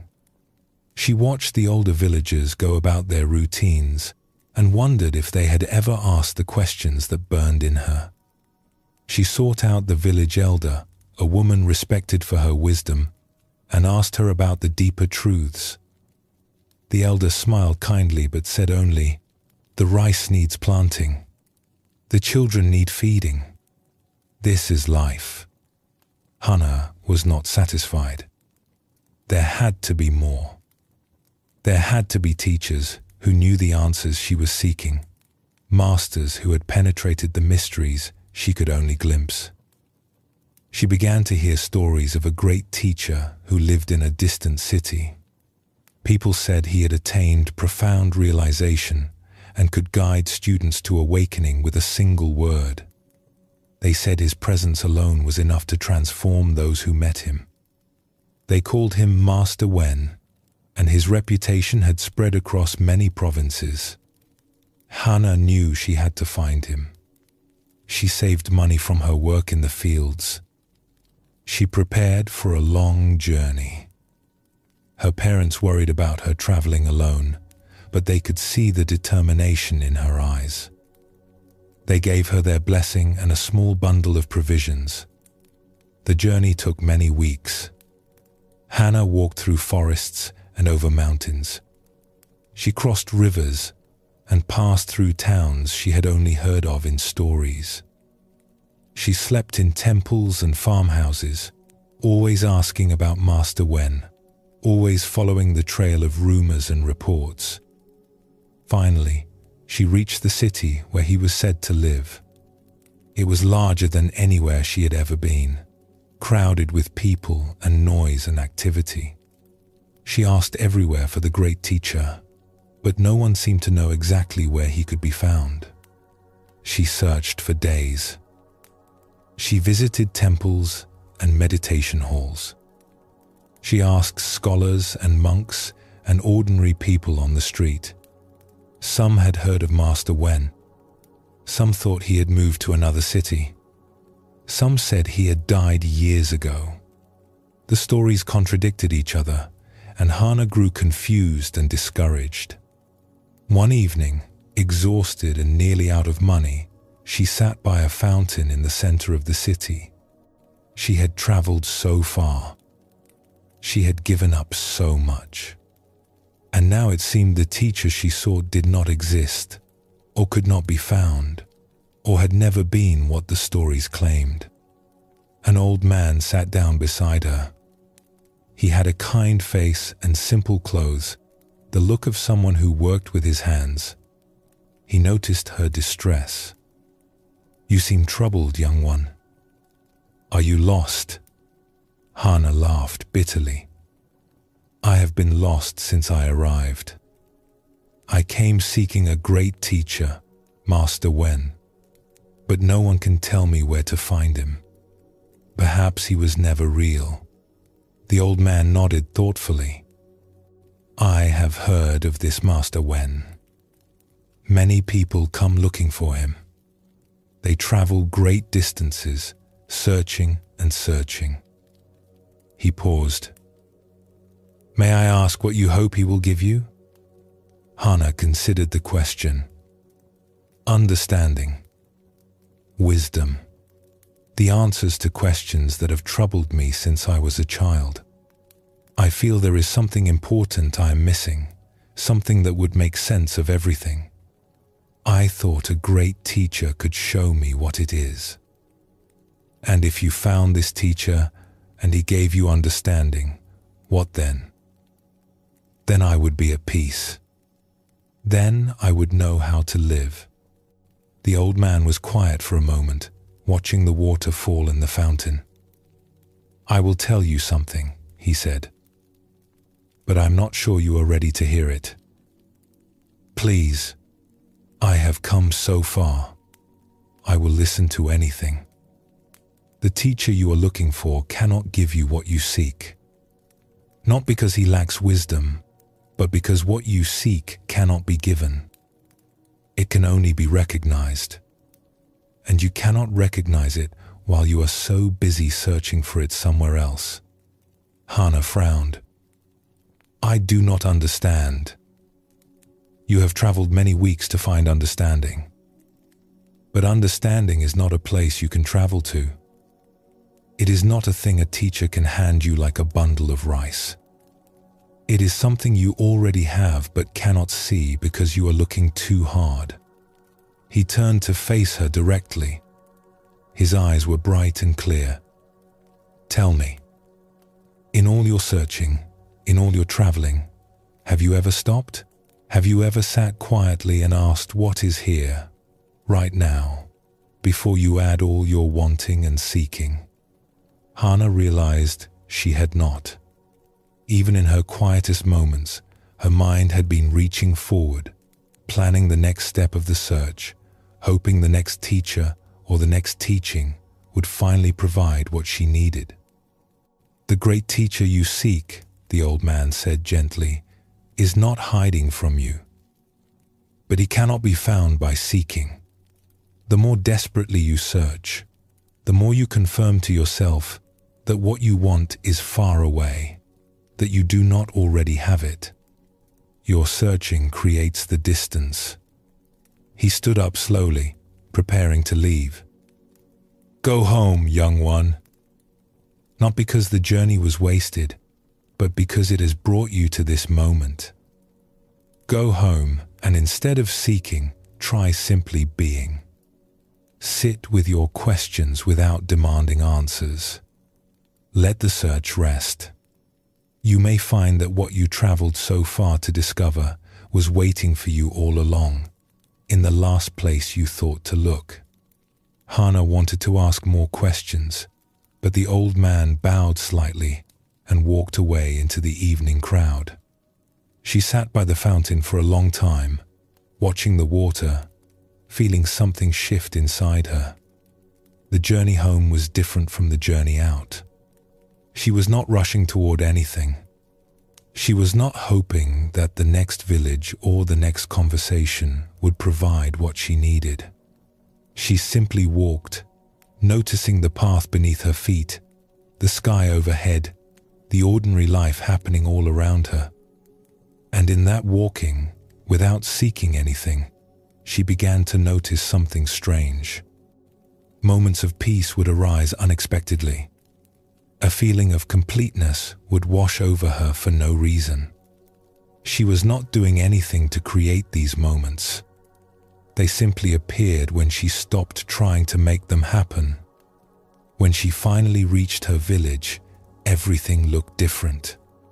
The rice fields she had worked her whole life seemed beautiful in a way she had never noticed.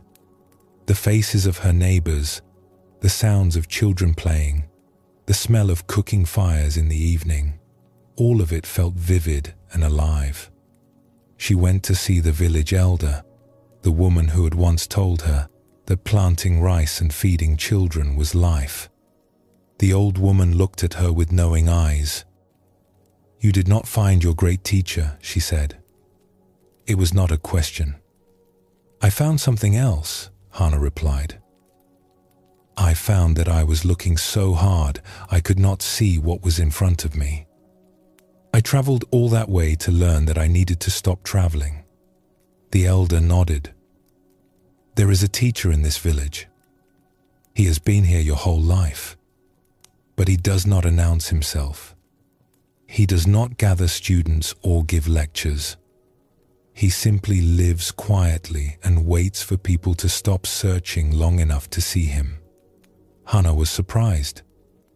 "Who is he?" "The old farmer who tends the fields at the eastern edge of the village. His name is Wen." Hana felt the ground shift beneath her. Master Wen.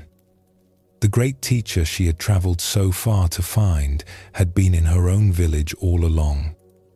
She had walked past his fields countless times without a second glance. She found him the next day, working among his vegetables. He looked up as she approached, and she recognized something in his eyes. A stillness, a presence. The quality she had been seeking in distant cities was here, in this ordinary old man she had known her whole life but never really seen. "You went looking for me," he said simply. "And now you have found me by coming home. Why did you never say anything? Why did you let me search so far when you were right here?" He smiled and returned to his weeding. "Would you have believed me if I had told you?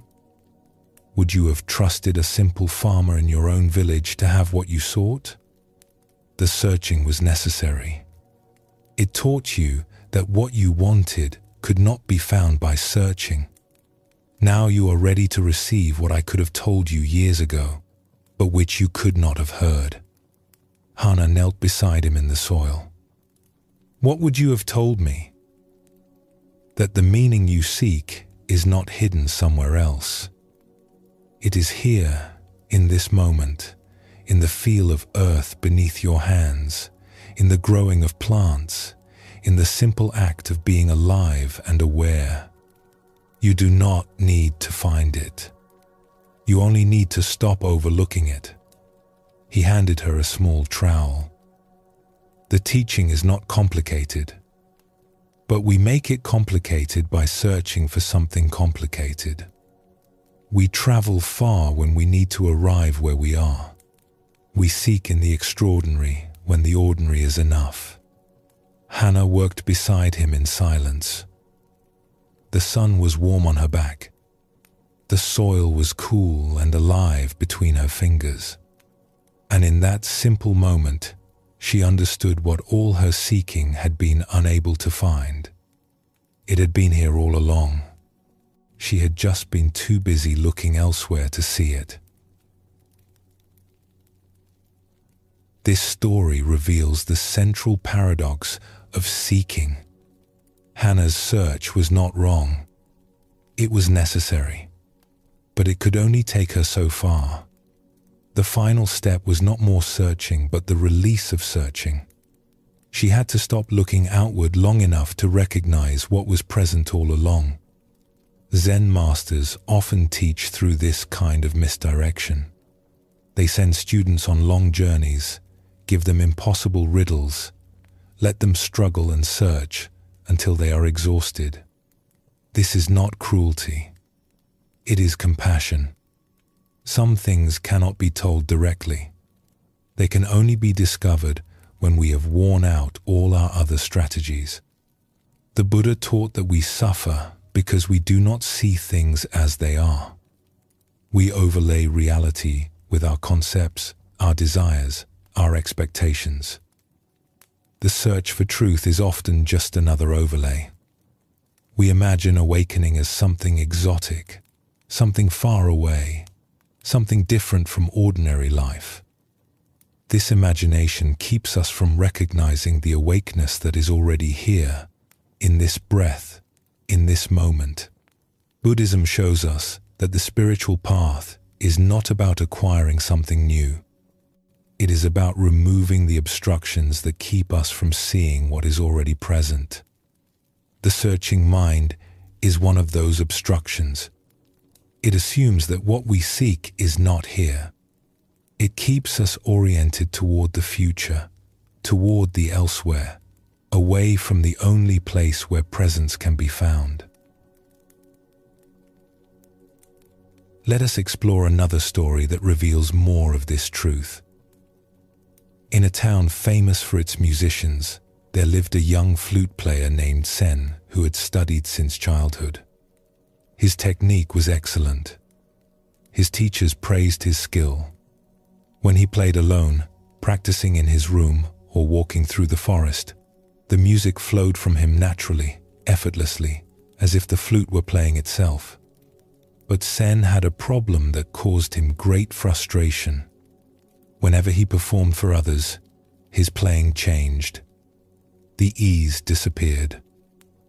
His fingers grew stiff and uncertain. Notes that came naturally in private became difficult in public. The music that had flowed so freely would stumble and hesitate.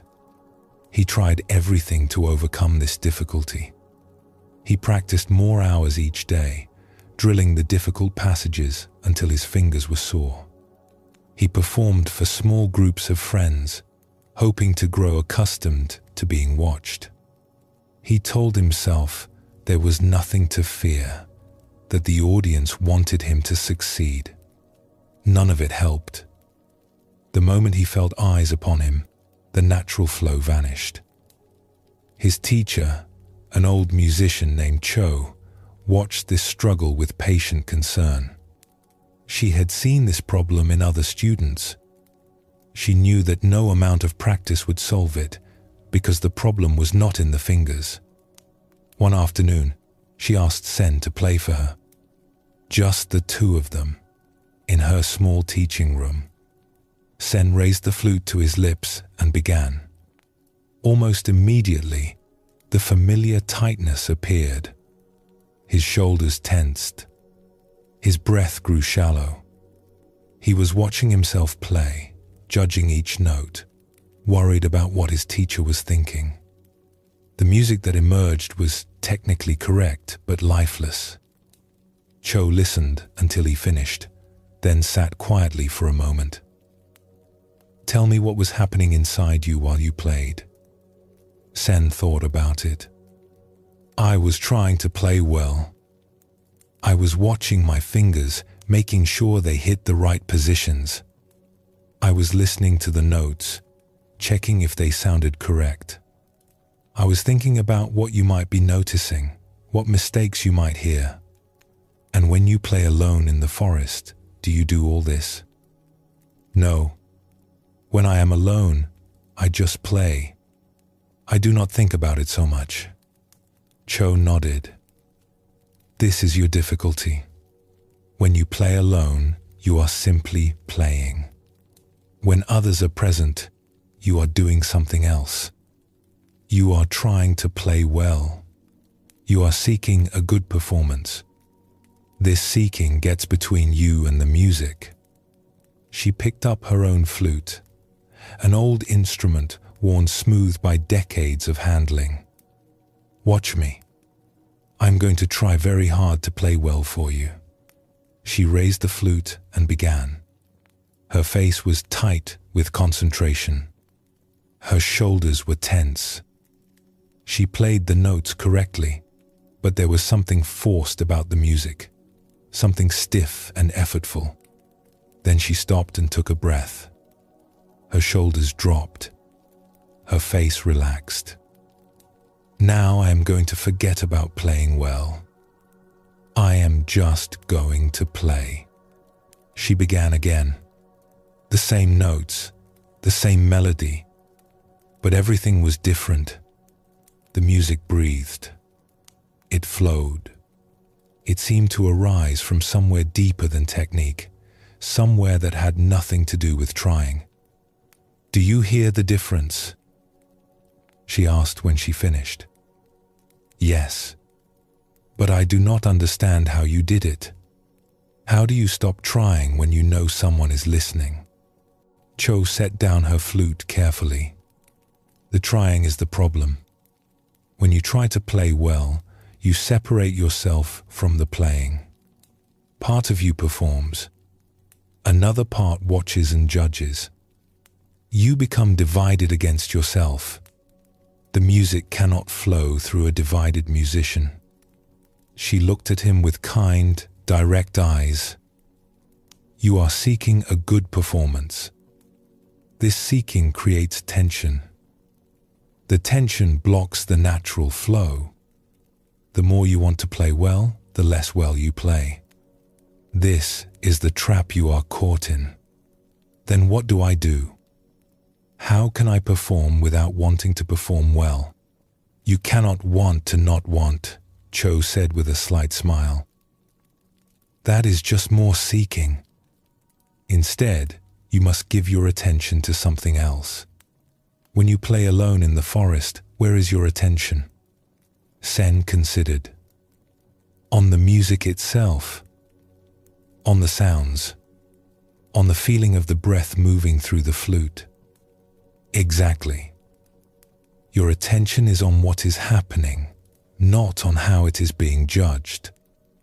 When you perform for others, your attention shifts to yourself, to how you are doing, to what others think.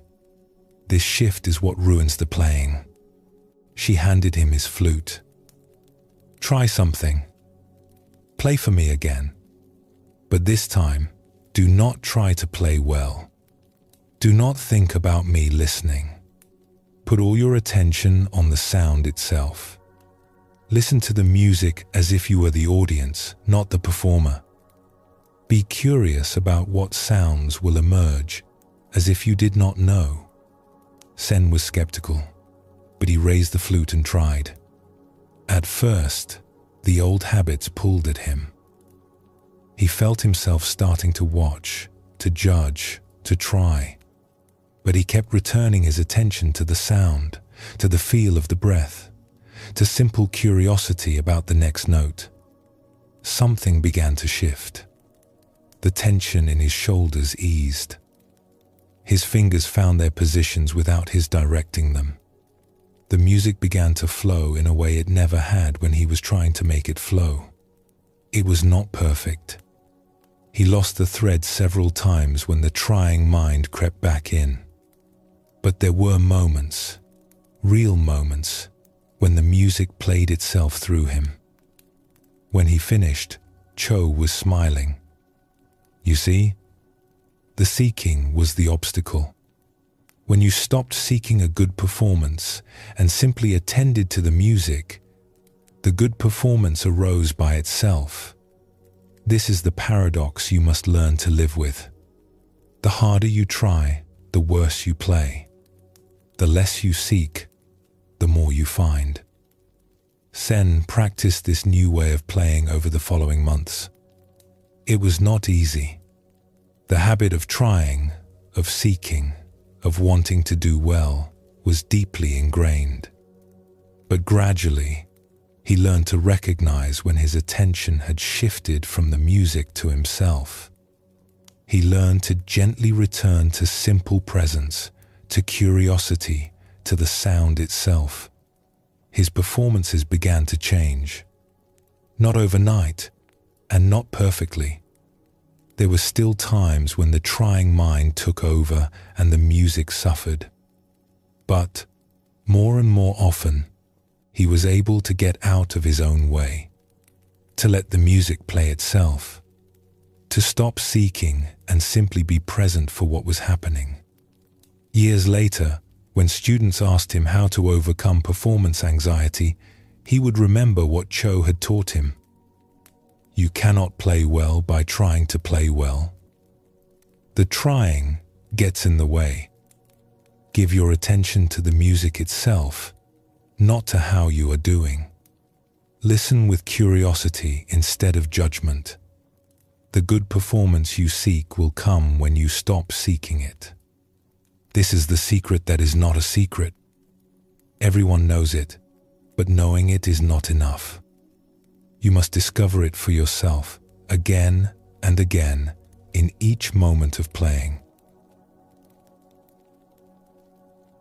This story shows us how seeking interferes with finding in practical ways. Zen's desire to play well was understandable, but that very desire created the tension that prevented him from playing well. The seeking blocked what it sought. Zen teaches that this pattern appears in many areas of life. We try to relax, and the trying keeps us tense. We try to fall asleep, and the trying keeps us awake. We try to be present, and the trying takes us out of presence. The mind that seeks cannot rest, and many of the things we seek require rest. The Buddha spoke of this as the trap of grasping. We grasp at pleasant experiences, and they slip away. We grasp at peace and create agitation. We grasp at understanding and confuse ourselves further. The grasping mind is always slightly ahead of the present moment, reaching for what is not yet here. And what we seek is always only here, in this moment, where the grasping mind cannot reach. Buddhism offers a different approach. Instead of trying harder, we learn to try less. Instead of seeking more intensely, we practice releasing. This is not passivity or giving up. It is a different kind of effort, an effort of allowing rather than forcing. We learn to get out of our own way and let what wants to happen, happen. Cho taught Zen to shift his attention from the self that was performing to the music that was unfolding. This shift is at the heart of all spiritual practice. We move from self-consciousness to simple consciousness, from seeking to being, from trying to arrive somewhere to being fully where we are. The search is necessary, It brings us to the place where we can finally release it. But the releasing is what allows us to find. Take a gentle breath now. Let your body soften. Notice that you are not seeking anything in this moment. You are simply here, resting.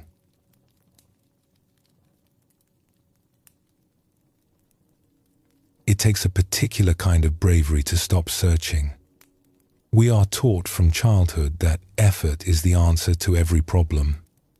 That if we want something, we must pursue it. That giving up is failure. So we keep moving, keep seeking, keep pushing forward even when the pushing brings us no closer to what we want. Zen teaches us that stopping is not the same as giving up. There is a quality of stillness that is not defeat, but arrival. Not passivity, but presence. When we have searched long enough and hard enough to understand that searching cannot give us what we seek, stopping becomes the most courageous act available. It is the willingness to be where we are without needing to be somewhere else. The Buddha discovered this beneath the Bodhi tree. He had spent years in extreme seeking, pushing his body and mind to their limits. He had tried every path, consulted every teacher, practiced every technique. And when none of it worked, he stopped. He sat down. He let go of the striving. And in that stillness, what he had been seeking finally found him. Buddhism shows us that this stopping is not the end of the journey, but its fulfillment. We do not stop because we have failed. We stop because we have arrived. The place we were trying to reach is not ahead of us. It is here, where we stand, where we have always been standing. When we cease our frantic motion, we can finally notice the ground beneath our feet. Let us explore a story that shows this truth. There was a man named Jin who had been walking for 20 years. He had left his village as a young man, driven by a feeling he could not name. Something was missing. Something important was waiting for him somewhere out in the world. He was certain of this, though he could not have said what it was or how he would recognize it when he found it. He walked through many lands. He crossed deserts where the sand stretched to every horizon. He climbed mountains where the air grew thin and cold. He passed through cities filled with people and through forests where he saw no one for weeks at a time.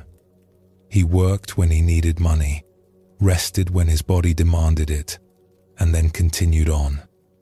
In the early years, the walking felt purposeful. Each new place might be the one. Each stranger he met might have the answer he was looking for. He felt the pull of possibility ahead of him, drawing him forward, promising that the next valley or the next village would finally reveal what he sought. But as the years passed, the purpose began to fade. He had seen so many places that they blurred together. He had met so many people that their faces merged in his memory. The pull ahead of him grew weaker, but the habit of walking remained. He no longer knew why he was moving, but he did not know how to stop.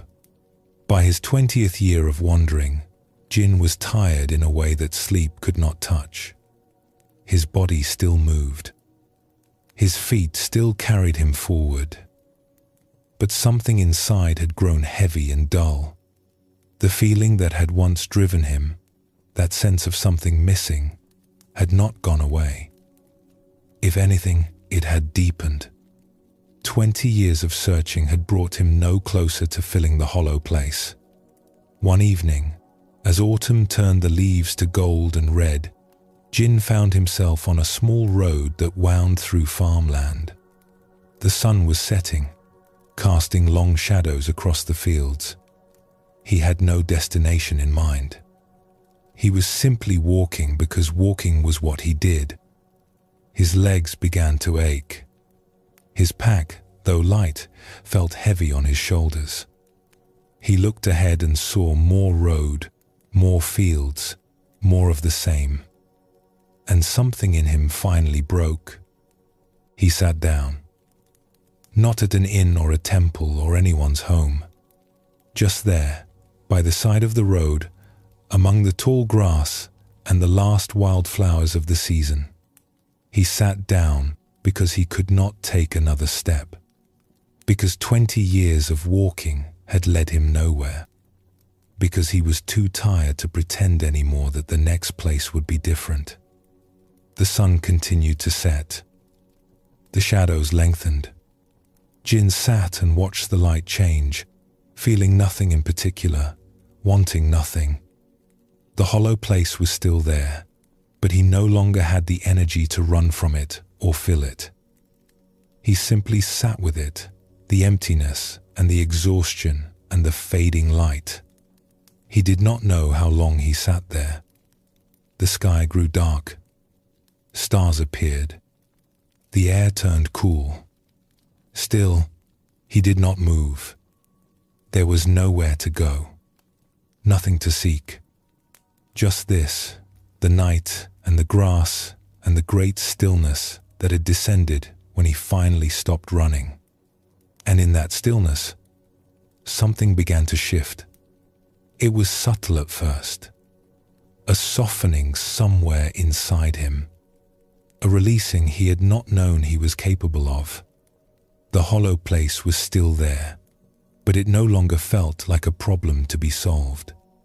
It felt more like a space, an openness, room for something he had not allowed before. He noticed the stars more clearly than he had in years. He felt the grass beneath him, the cool earth, the gentle movement of the night air. He heard small sounds he would normally have walked right past. The world was vivid in a way it had not been for a long time. Perhaps ever. He realized that in all his years of walking, he had rarely been where he was. His body had moved through countless landscapes, but his mind had always been elsewhere, looking ahead to the next place, wondering what he would find there. He had never simply arrived. He had never been fully present for any of the places he had passed through. And now, sitting by a road he would have walked past without a second thought, he was finally here. Not seeking, not running, not hoping the next moment would be better than this one. Just here, in the darkness, in the stillness, in the strange peace that had found him when he stopped looking for it. A farmer found him the next morning, still sitting in the same spot. The man was old, his face weathered by years of outdoor work. He looked at Jin with curiosity but not alarm. "Are you lost?" the farmer asked. Jin considered the question. "I have been lost for 20 years. I think I may have just been found." The farmer did not seem to find this strange. He sat down beside Jin, setting down the tools he had been carrying. "I have lived on this land my whole life," he said.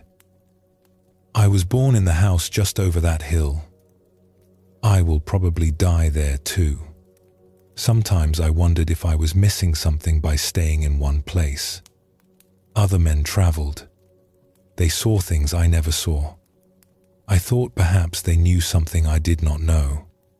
He looked out at the fields, golden now in the morning light. "But over the years, I noticed something. The travelers who passed through, they always seemed to be looking for something. They would ask about the road ahead, the next town, the next opportunity. They were never really here, even when they were standing right in front of me. Their eyes were always on the horizon." He turned to look at Jin directly. "You have different eyes this morning. You are actually here. Whatever you were looking for, I think you found it. Not out there somewhere, but right here, when you finally stopped to sit down." Jin nodded slowly. He understood what the farmer was saying because he could feel it in himself. Something had shifted in the night.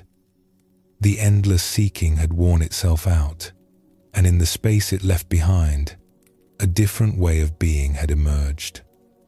He was not a traveler anymore. He was simply a man sitting by a road, present for the morning light on the fields. "I was afraid to stop," Jin admitted. "For 20 years I kept moving because I did not know what would happen if I stood still. I thought I would feel the emptiness more strongly. I thought I would have to face something I had been running from." The farmer nodded as if this made sense to him. "And what did you find when you stopped?" "Not what I expected. The emptiness was there, but it was not the enemy I had imagined. It was more like a room I had never entered. Uncomfortable at first, but also spacious. Room to breathe. Room to simply be." The farmer smiled. "The things we run from are usually smaller than we imagine. We make them large by running. When we turn and face them, they often shrink to something we can hold." He stood up and brushed the dust from his clothes. "Come, I will make you breakfast. You look like a man who has not eaten well in some time." He stayed with the farmer for several months. Not because he was seeking anything the farmer had, but because there was no urgency to leave. He helped with the harvest, learned the rhythms of the land, ate simple meals in the farmhouse kitchen. And each day, he practiced what he had discovered in that night of stillness. Being where he was. Arriving in the present moment instead of always looking ahead. The hollow place did not disappear entirely. He still felt it sometimes, that old sense of something missing. But it no longer drove him. He could feel it and remain where he was. He could acknowledge it without letting it push him back onto the road. Eventually, he did move on. Not because he was seeking something, but because it was time. The farmer understood. He gave Jin a small bundle of food and a simple blessing. "You will walk again," the farmer said.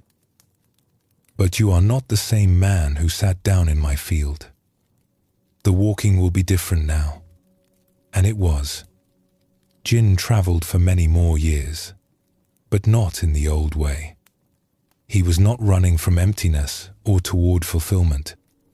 He was simply moving through the world, present for each step, arriving wherever he was. The journey had not ended, but the desperate search was over. This story shows us what becomes possible when we find the courage to stop. Jin's 20 years of seeking had not been wasted.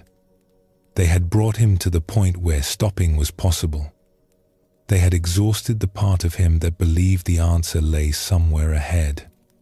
When that exhaustion finally overcame him, a different kind of knowing could emerge.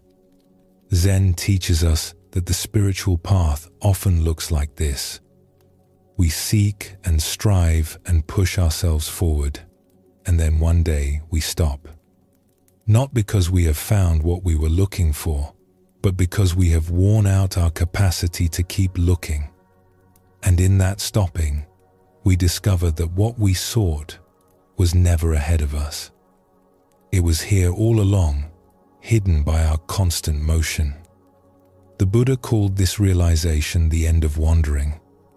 Not that we never move or change, but that we cease the inner restlessness that keeps us from being present wherever we are. We can travel the world and remain at home. We can engage fully with life without the desperate seeking that had driven us before. Buddhism shows us that stopping takes courage because we are so afraid of what we might find in the stillness. We keep moving partly because movement feels productive, but also because it keeps us from having to face ourselves. When we stop, we have no more distractions. We are left with whatever we have been running from. But if we can stay stopped, if we can resist the urge to immediately start seeking again, we may find that what we feared was not so terrible. The emptiness we ran from becomes a spaciousness we can rest in. Take a gentle breath now. Feel yourself already stopped, already still, already resting in this moment.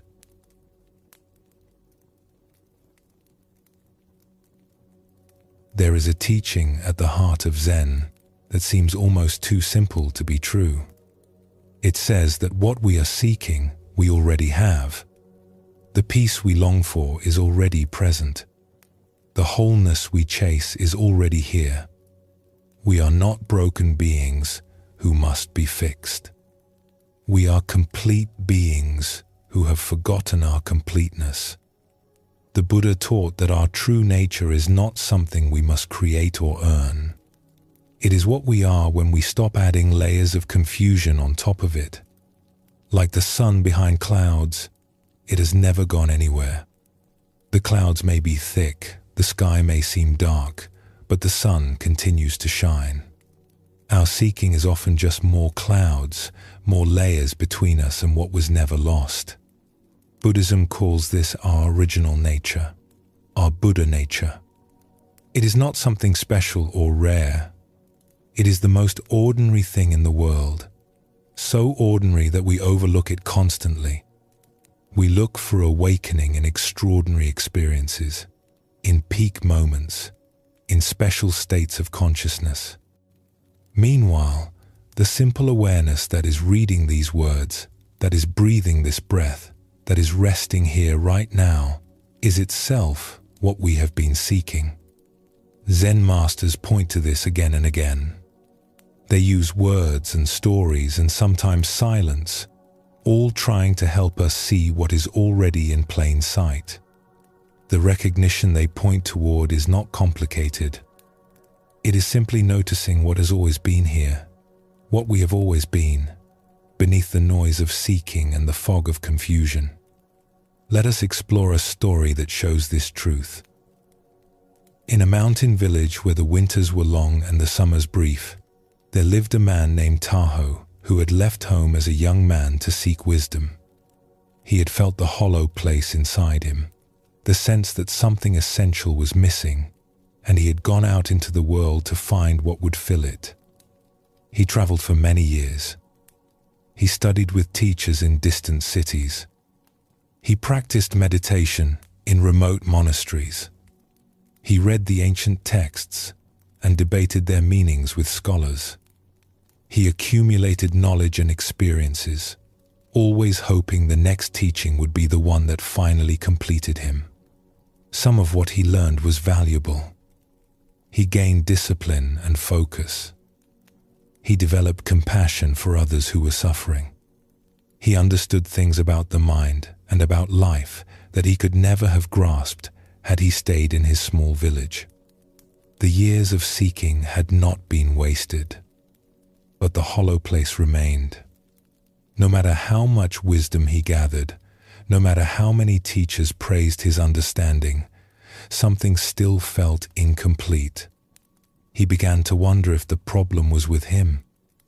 Perhaps he was simply incapable of the realization others seemed to find. Perhaps the peace he sought was not meant for someone like him. As the years passed, Tahoe grew tired. The seeking that had once felt like adventure now felt like burden. He had been away from home for over 30 years. His parents had died while he was traveling.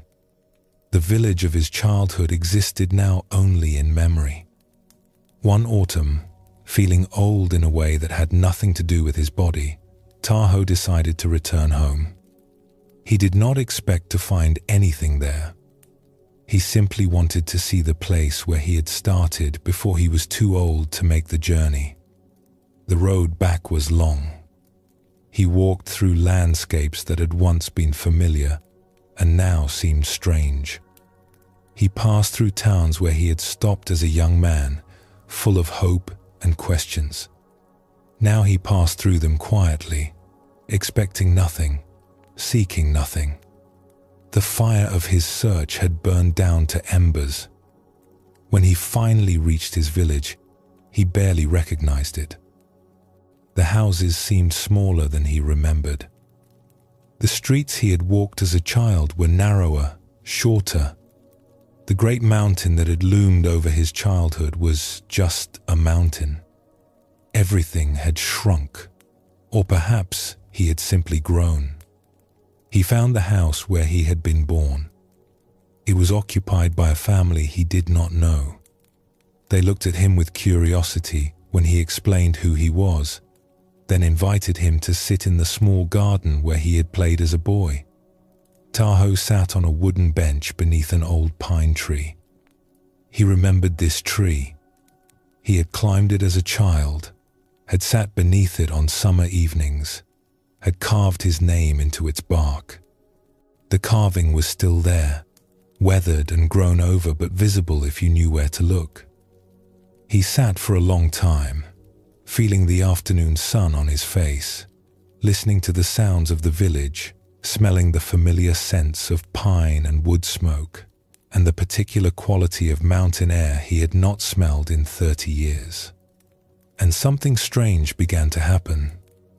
The hollow place, that old companion that had driven him around the world, began to feel different.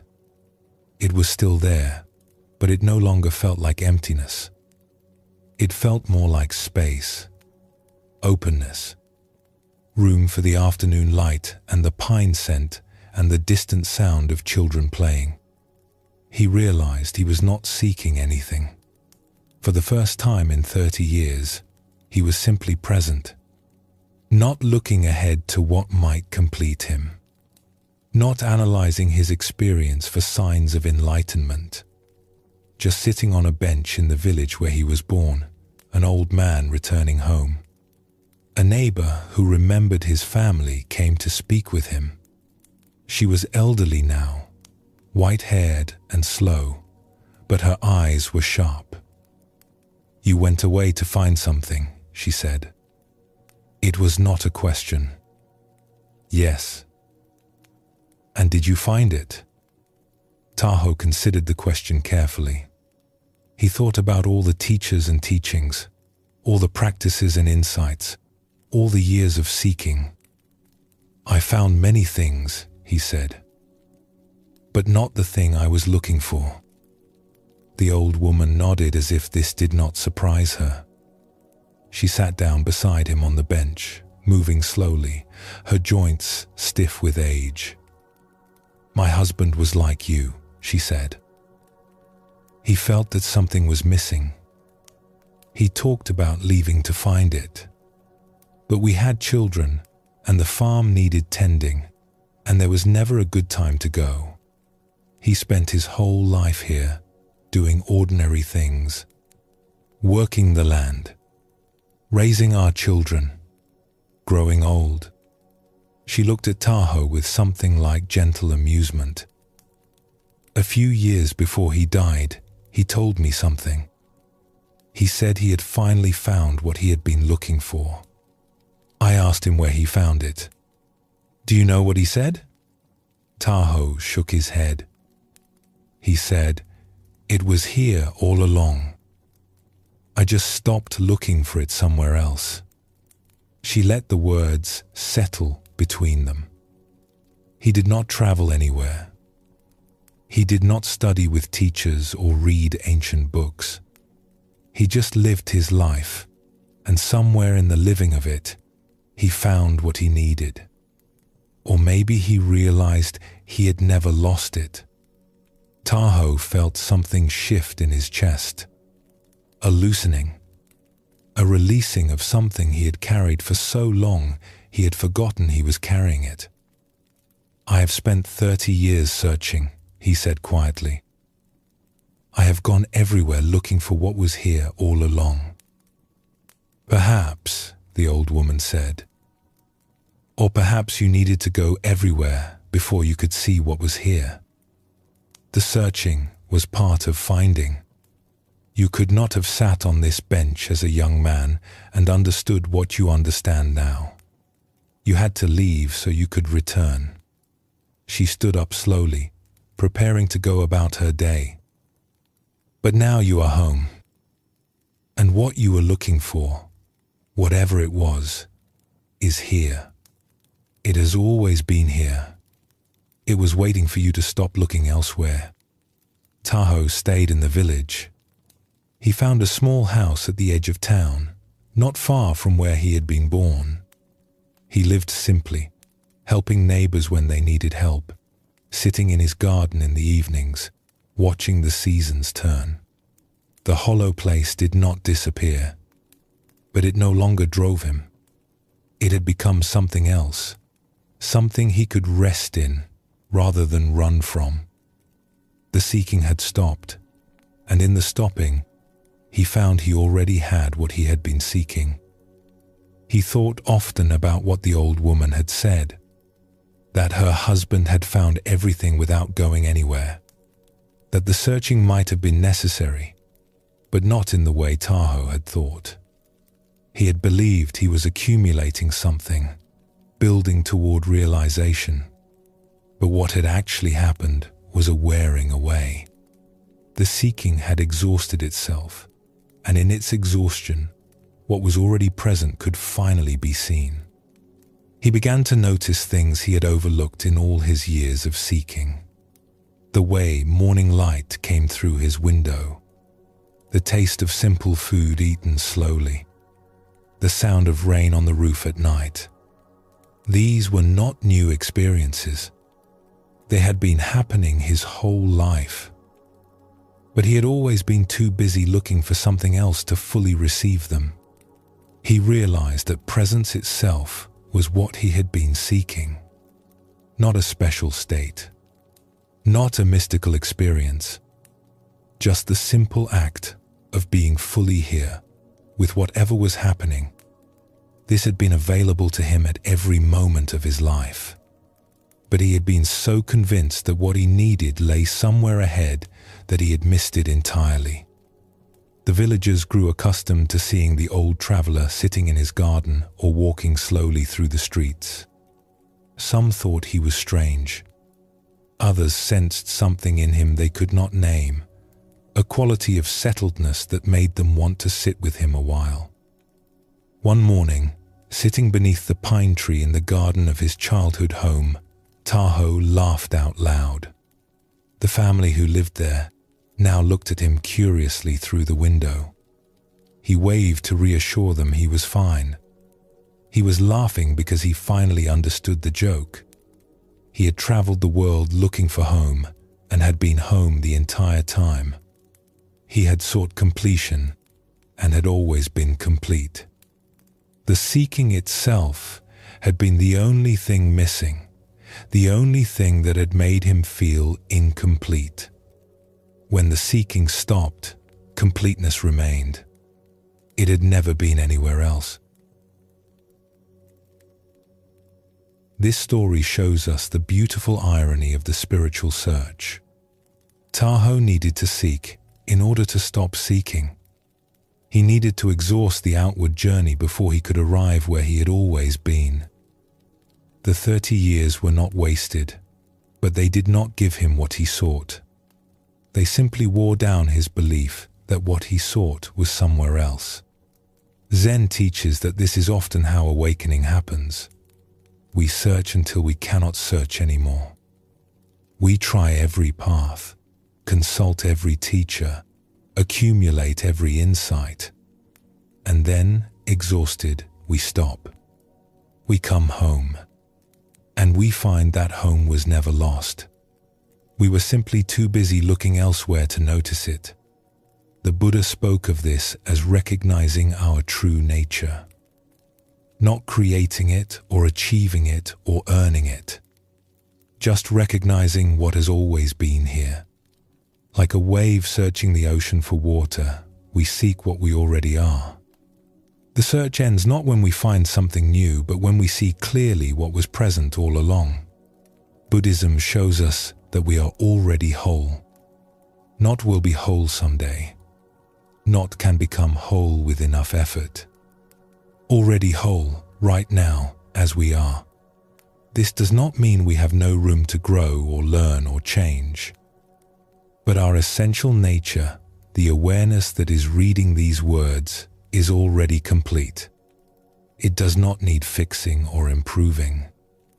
It needs only to be recognized. Let us explore another story that reveals more of this truth.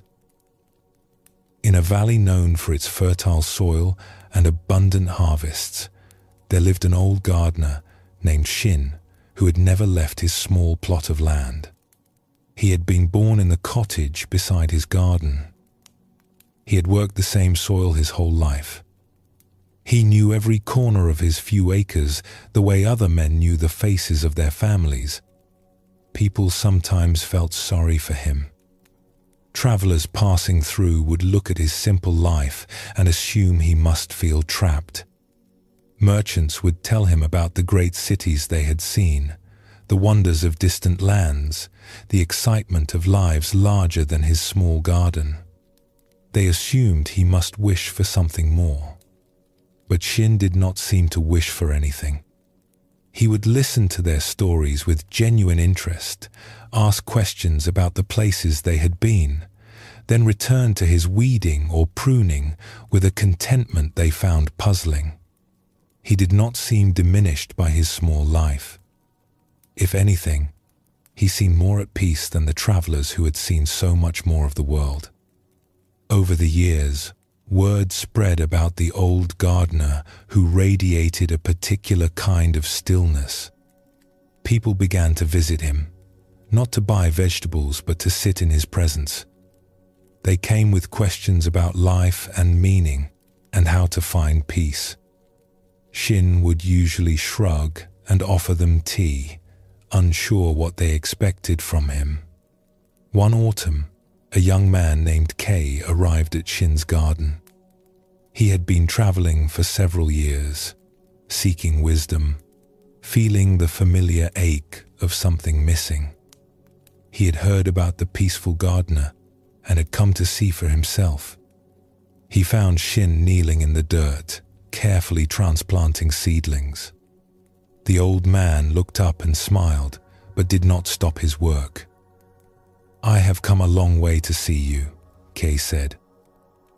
"People say you have found something, a peace that others cannot find. I want to know your secret." Shin continued his transplanting, his old hands gentle with the delicate roots. "I have no secret," he said. "I'm just a gardener. But people say you never feel the restlessness that troubles others. You never feel that something is missing. How is this possible when you have seen so little of the world?" Shin sat back on his heels and looked at the young man. His eyes were clear and kind. "Why do you assume that seeing more would help?" Kei was taken aback. "Because there must be something out there. Some teacher, some teaching, some experience that would finally make sense of everything. How can you find it if you never look?"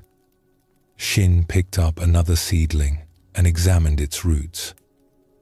"When I was young, I felt what you feel. The sense that something was missing. The belief that it must be somewhere else. I watched travelers pass through and envied them. I imagined the things they must be learning, the peace they must be finding in all those other places." He placed the seedling carefully in its new hole, pressing the soil around it. "But I could not leave. My parents were old and needed care. The garden needed tending. There was always a reason to stay." He smiled slightly. "At first I resented this. I felt trapped in a small life while others were free to search. What changed?" Shin was quiet for a moment, finishing with the seedling before answering. "I stopped believing that what I sought was somewhere else. It happened gradually. I would be working in the garden, pulling weeds or watering plants, and I would notice moments of complete peace. Not peace I had achieved or earned, just peace that was there when I was not looking for it. He gestured around the garden, at the rows of vegetables, the fruit trees along the fence, the flowers nodding in the autumn breeze. I began to pay attention to these moments. I noticed they came when I was fully present with what I was doing, when I was not wishing I was somewhere else, not imagining some better life, just here, with the soil and the plants and the work. He looked at Kay directly. The peace you are looking for is not in some other place. It is in presence itself, in being fully where you are. I found it here because here is where I stopped looking elsewhere. You could find it anywhere if you did the same. Kay sat down on the grass beside the garden bed. He wanted to argue. Everything in him believed that peace must be earned through effort, found through searching, achieved through acquiring wisdom. The idea that it was already available, right here, seemed too simple. But I feel incomplete, he said. There is an emptiness in me. How can I be whole when I feel so empty? Shin nodded with understanding. The emptiness is real. I felt it too. But I learned something about it. The emptiness is not a sign that something is missing. It is the space in which everything appears. It is not a hole to be filled, but a room to be lived in. He reached over and picked up a clay pot, waiting to receive a seedling. Look at this pot. Is it broken because it is empty? Is it incomplete? Or is its emptiness what makes it useful? You could not put a plant in a pot that was already full. He set the pot down gently. The emptiness you feel is not your enemy. It is your nature. It is the openness that allows experience to happen. When you stop trying to fill it and simply rest in it, you may find it is not empty at all. It is full of everything that is happening right now, full of this moment, full of being alive. Kay stayed with Shin for several weeks, helping in the garden, sharing simple meals, sitting in the quiet evenings. He did not find what he expected. There were no great teachings, no special techniques, no dramatic insights, but something shifted in him nonetheless. Working alongside the old gardener, being present with simple tasks, he began to notice what Shin had described. Moments of peace that arose from nowhere. A completeness that had nothing to do with acquiring or achieving. The hollow place was still there, but it felt different. Less like a wound and more like a home. One evening, as they sat watching the sun set behind the mountains, Kay asked Shin how he had come to trust this simple peace. How he had stopped doubting that there was something more he should be seeking. Shin considered the question, while the sky turned from gold to pink to purple. I stopped because I had no choice, he said finally. I could not leave, so I had to find what I needed here. And when I stopped looking elsewhere, I found it was not hidden at all. It was right in front of me. It had always been right in front of me. He pulled his worn jacket closer against the evening chill. Perhaps I was fortunate that I could not travel. The ones who can travel sometimes travel forever. They keep believing the next place will be different. They never stay still long enough to discover that stillness is what they were seeking. Kay thought about his own travels, the constant movement, the hope that accompanied each new destination, the disappointment that always eventually followed. He had been running toward something, but also running from something. The stillness had always felt like failure. I was afraid to stop, he admitted. I thought if I stopped seeking, I would have to face the emptiness. I thought it would swallow me. Shin smiled gently. And now? Now I am not sure. The emptiness is still there. But sitting here with you, doing simple things, I feel more at peace than I felt in all my searching. I do not understand it. There is nothing to understand, Shin said. Understanding is more seeking, more trying to grasp something with the mind. Peace does not need to be understood. It just needs to be allowed. On the day he left, Kei thanked Shin for what he had taught him. The old gardener shook his head. I taught you nothing. I only showed you what you already had. The peace you found here was not mine to give. It was yours all along. You simply stopped looking elsewhere long enough to notice it. He handed Kei a small packet of seeds from his garden. Plant these when you find a place to stop.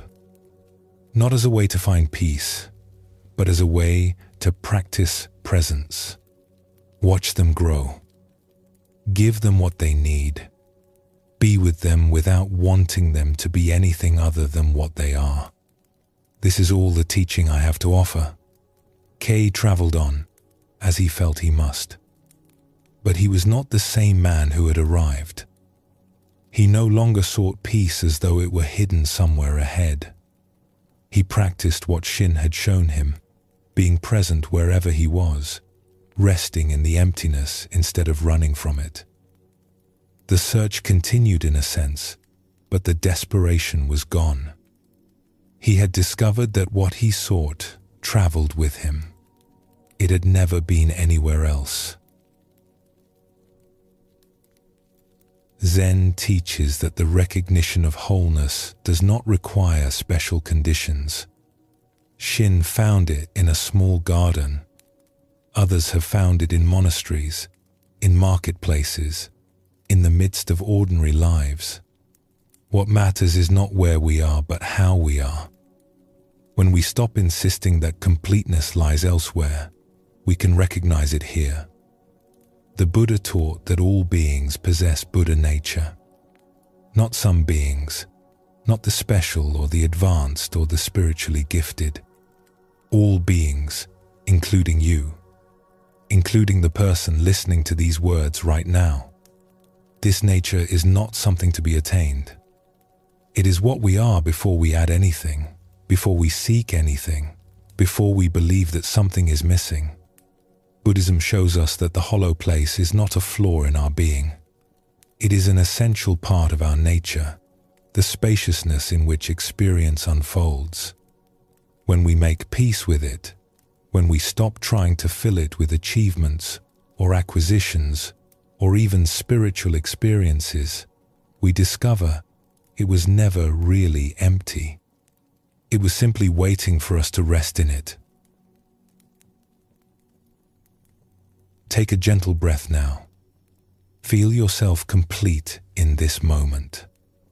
Not because you have achieved anything or found anything or become anything special, simply because you are here.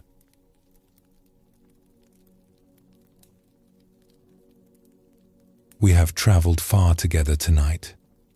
We have explored the hollow place, the outward search, the weight of wanting.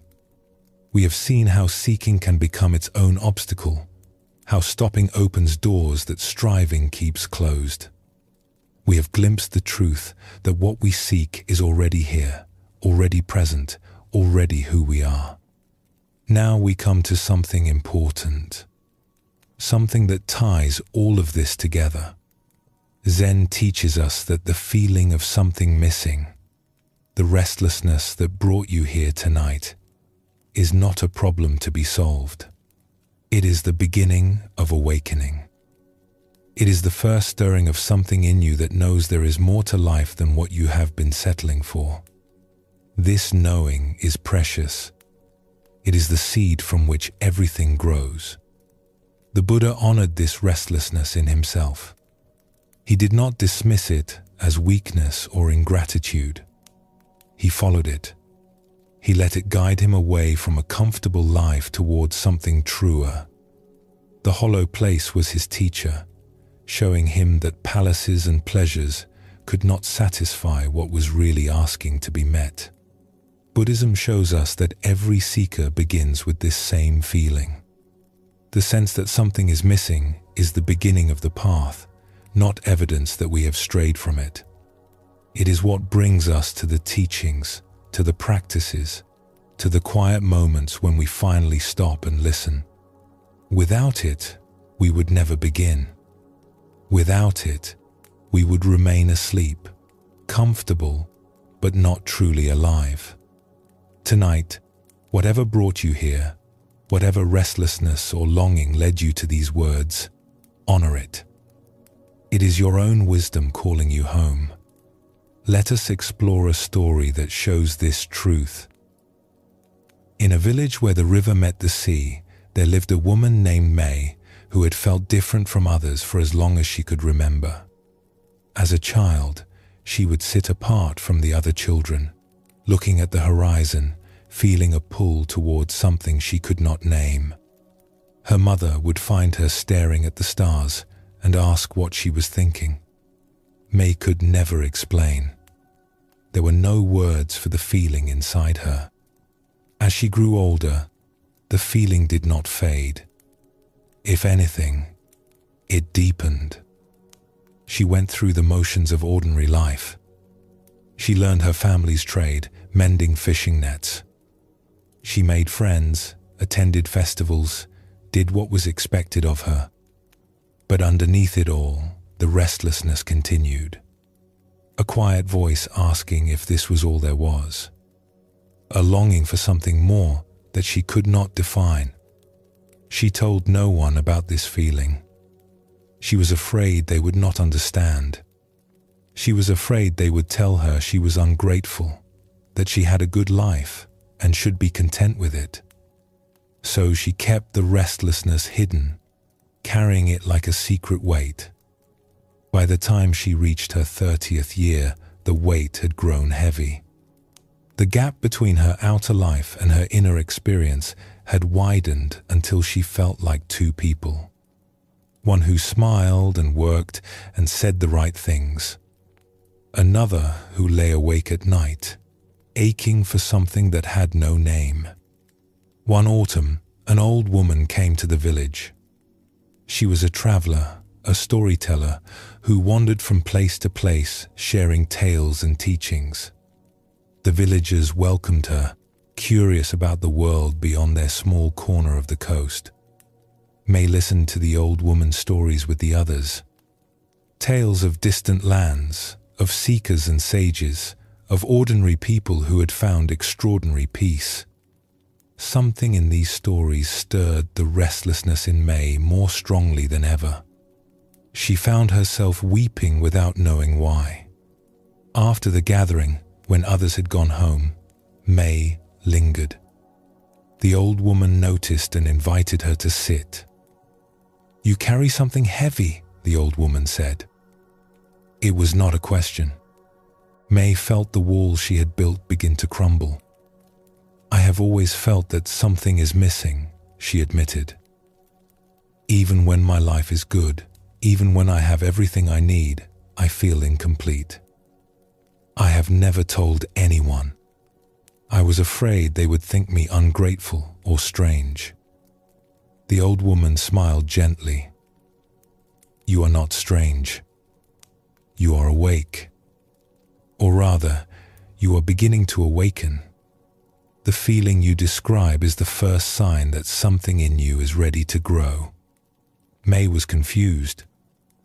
"But the feeling is painful. It makes me unhappy with my life. How can that be a good thing?" "Consider the seed buried in dark soil," the old woman said. "Before it can grow, something in it must stir. It must feel the urge to push upward toward light it has never seen.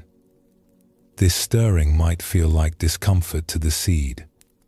It might feel like restlessness, like something is wrong with the comfortable darkness it has known. She picked up a small stone and turned it in her weathered hands. But the stirring is not a problem. It is life itself, calling the seed to become what it is meant to become. If the seed never felt that restlessness, it would remain forever in the dark. It would never know the sun.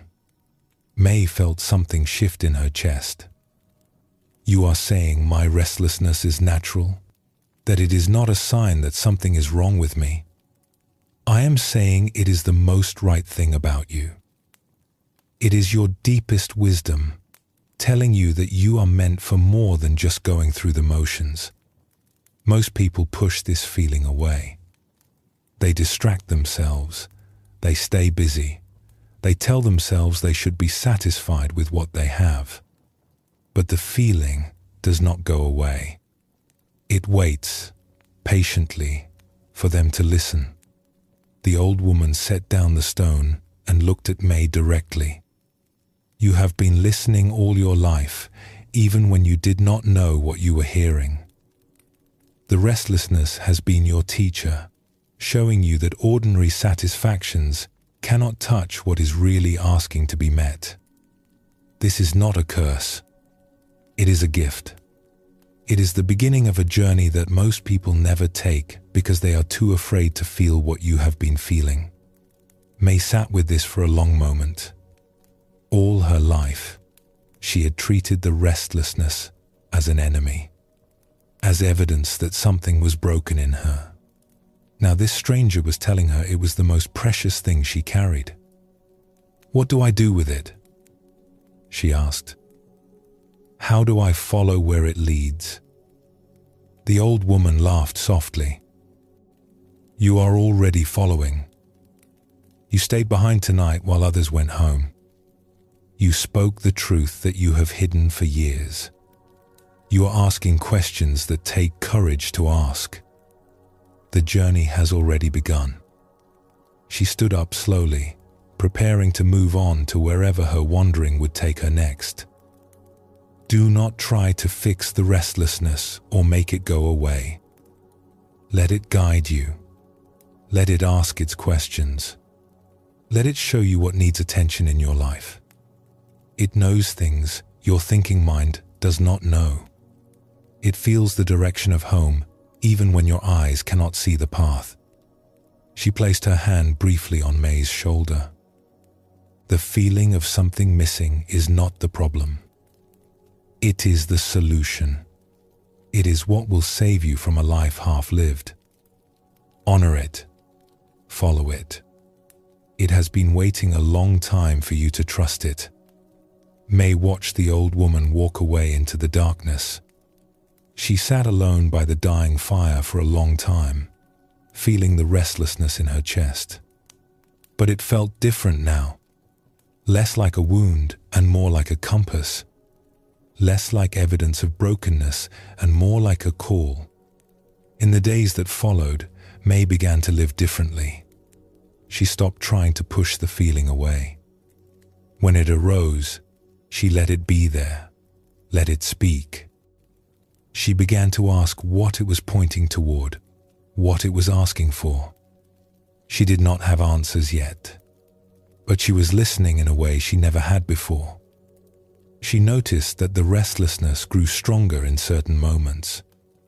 When she was doing work that felt meaningless. When she was pretending to be happy in situations that left her cold. When she was living according to expectations that were not truly hers. The emptiness seemed to be showing her where her life was out of alignment, where she was betraying something true in herself. She began to make small changes. She spent more time alone by the sea, letting the waves speak to her in their own way. She sought out the elders in her village who seemed to carry some inner stillness, and she asked them questions she had been too afraid to ask before. She began to follow the threads of curiosity that had always been there, but which she had ignored in favor of doing what was expected. The outer circumstances of her life did not change immediately. She still mended nets. She still lived in the same small house. But something inside had shifted. She was no longer fighting herself. She was no longer ashamed of the longing that had always lived in her. She was following it, gently, one small step at a time. Years later, when May had found her own peace and become someone others came to for guidance, she would remember that night by the fire. She would remember how the old woman had reframed everything, turning her deepest pain into her greatest gift. She would tell seekers who came to her the same thing, that their restlessness was not a problem, that it was the beginning of everything, that the feeling of something missing was their own wisdom, calling them toward wholeness. "Do not be afraid of the longing," she would say. "It is what brought you here. It is what will carry you home. I spent so many years fighting it, thinking it was my enemy. Now I know it was my truest friend, the only one who refused to let me settle for less than I was meant for." This story shows us how to hold the feeling of something missing. May had carried her restlessness as a burden, a secret shame. The old woman showed her it was a gift. The same longing that had caused her pain was also the seed of her awakening. Zen teaches that the search begins with dissatisfaction, not the petty complaints of a restless mind, but the deep recognition that ordinary life is not touching what truly matters. This recognition is not ingratitude. It is clarity. It is the soul's refusal to settle for less than it is capable of receiving. The Buddha taught that suffering itself can become a teacher. The hollow place, the restlessness, the sense that something is missing, these are not punishments or mistakes. They are invitations. They are the first stirrings of a deeper life asking to be born. Buddhism shows us that awakening is not for special people. It is for anyone who feels the call. The very fact that you feel something is missing means you are ready to begin. You would not feel the absence if you were not already sensing the presence that is hidden beneath it. Let us explore another story that reveals more of this truth. In a monastery at the foot of a great mountain, there lived a young man named Kai who had come seeking answers. He had felt the hollow place all his life, the sense that something was missing that he could not name. When he heard about the monastery and its teachings, he knew he had to go. He left his family and his work and made the long journey, arriving at the gates with nothing but the clothes on his back and the questions in his heart.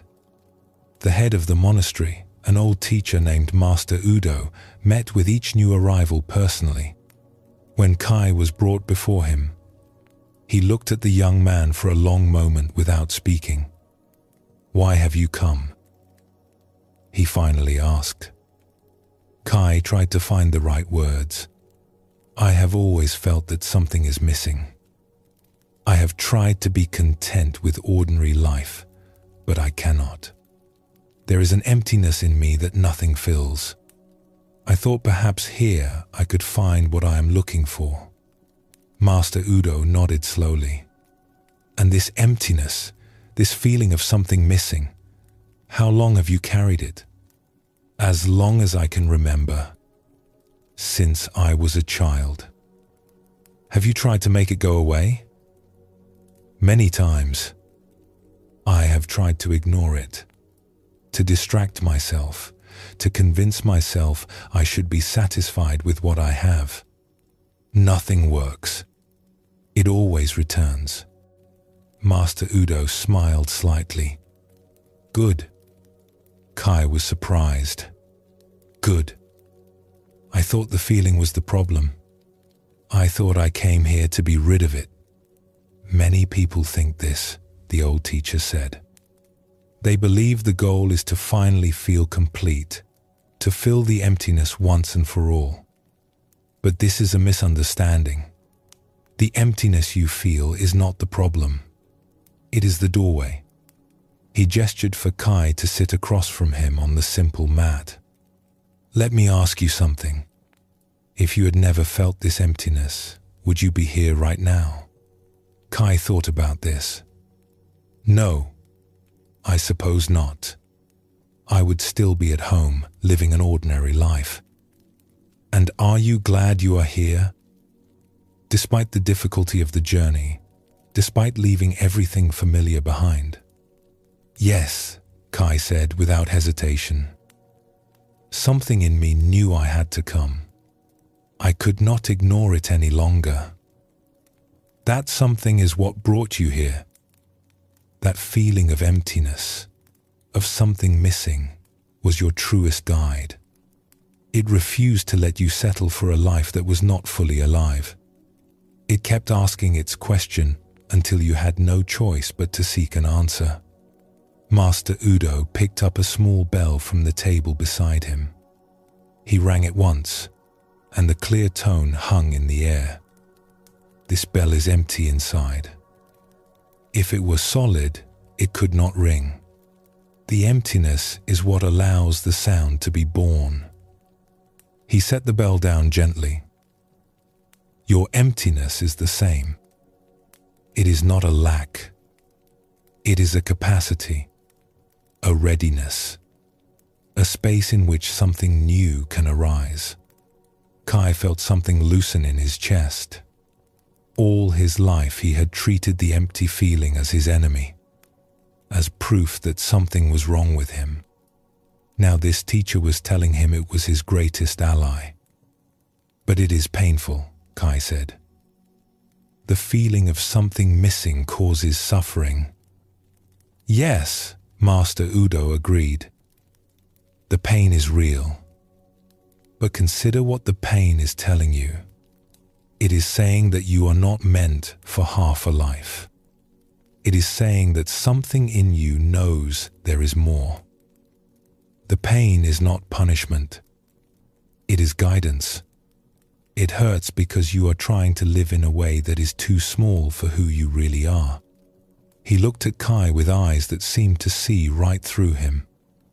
Many people feel what you feel but run from it. They fill their lives with distractions. They stay so busy they never have to face the emptiness. They live their whole lives this way, never asking the questions that matter, never following where the longing leads. He leaned forward slightly. You did not run. You came here. You followed the emptiness instead of fleeing from it. This takes courage. Not everyone has this courage. The very thing that has caused you suffering is also what has brought you to this moment. It is your teacher. It has been teaching you all along. Kai sat in silence, absorbing what he had heard. The empty feeling was still there in his chest, but it felt different now. Less like a wound and more like an opening. Less like something was wrong and more like something was possible. What do I do now? He asked. You begin, Master Udo said simply. You sit with the questions you have brought. You stop running from the emptiness and start listening to it. You practice being present, being still, letting whatever wants to arise, arise. The path will unfold. You do not need to know where it leads. You only need to take the next step. He rang the bell once more, signaling the end of their meeting. The feeling that brought you here will continue to guide you. It is not separate from the awakening you seek. It is the first movement of that awakening. Trust it. It knows the way even when you do not. Kai bowed and left the room. He did not feel fixed or complete. The emptiness was still there, but he carried it differently now. He understood that it was not his enemy but his companion. The very thing he had tried so hard to escape was what had led him home. In the weeks that followed, Kai began his training at the monastery. He sat in meditation, struggling with his restless mind. He worked in the gardens, learning the patience of plants. He studied with the other monks, listening to teachings that sometimes confused him and sometimes struck him like lightning. Through it all, the emptiness remained. But he was learning to be with it differently. Instead of trying to fill it or flee from it, he would sit with it. He would feel its texture, its weight, its strange spaciousness. He began to understand what Master Udo had meant about the empty bell. The emptiness was not a lack. It was a capacity for something he had not yet learned to receive. One evening, sitting in meditation as the sun set behind the mountain, Kai felt the emptiness more intensely than ever. For a moment, he wanted to run. He wanted to go back to his old life, where he could distract himself, keep busy, avoid this uncomfortable presence. But instead, he stayed. He breathed. He let the emptiness be exactly as large and as uncomfortable as it was. And in that allowing, something subtle shifted. The emptiness did not go away, but it was no longer against him. It was simply there, like the sky is there, holding everything without needing to be anything other than what it is. He understood then what his teacher had been pointing toward. The emptiness was not the opposite of fullness. It was the space in which fullness could arise. By fighting it, he had been fighting himself. By accepting it, he had come home. In the years of practice that followed, Kai returned often to what Master Udo had taught him. When the emptiness arose, he did not fight it. He let it speak. He let it guide his attention toward what mattered. He discovered that the feeling of something missing was not a sign that he was broken.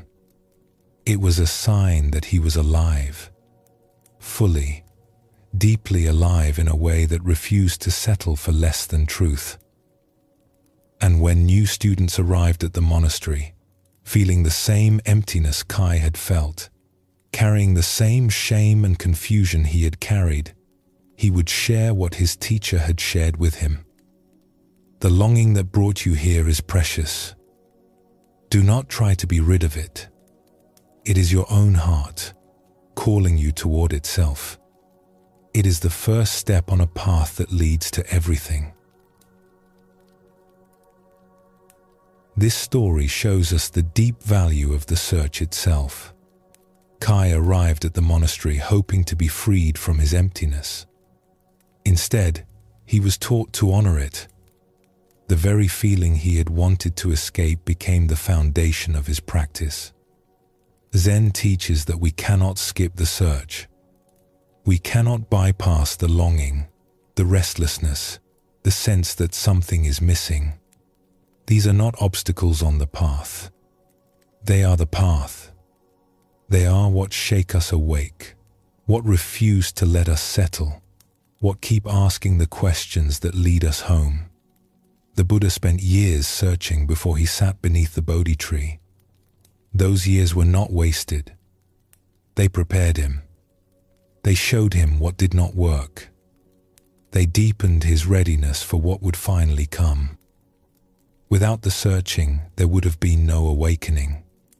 Buddhism shows us that everything belongs. The hollow place, the restlessness, the years of seeking, even the frustration and despair that sometimes accompany the search. All of it is part of the journey. All of it is leading somewhere, even when we cannot see where. The path is not separate from the pathlessness. The finding is hidden in the seeking.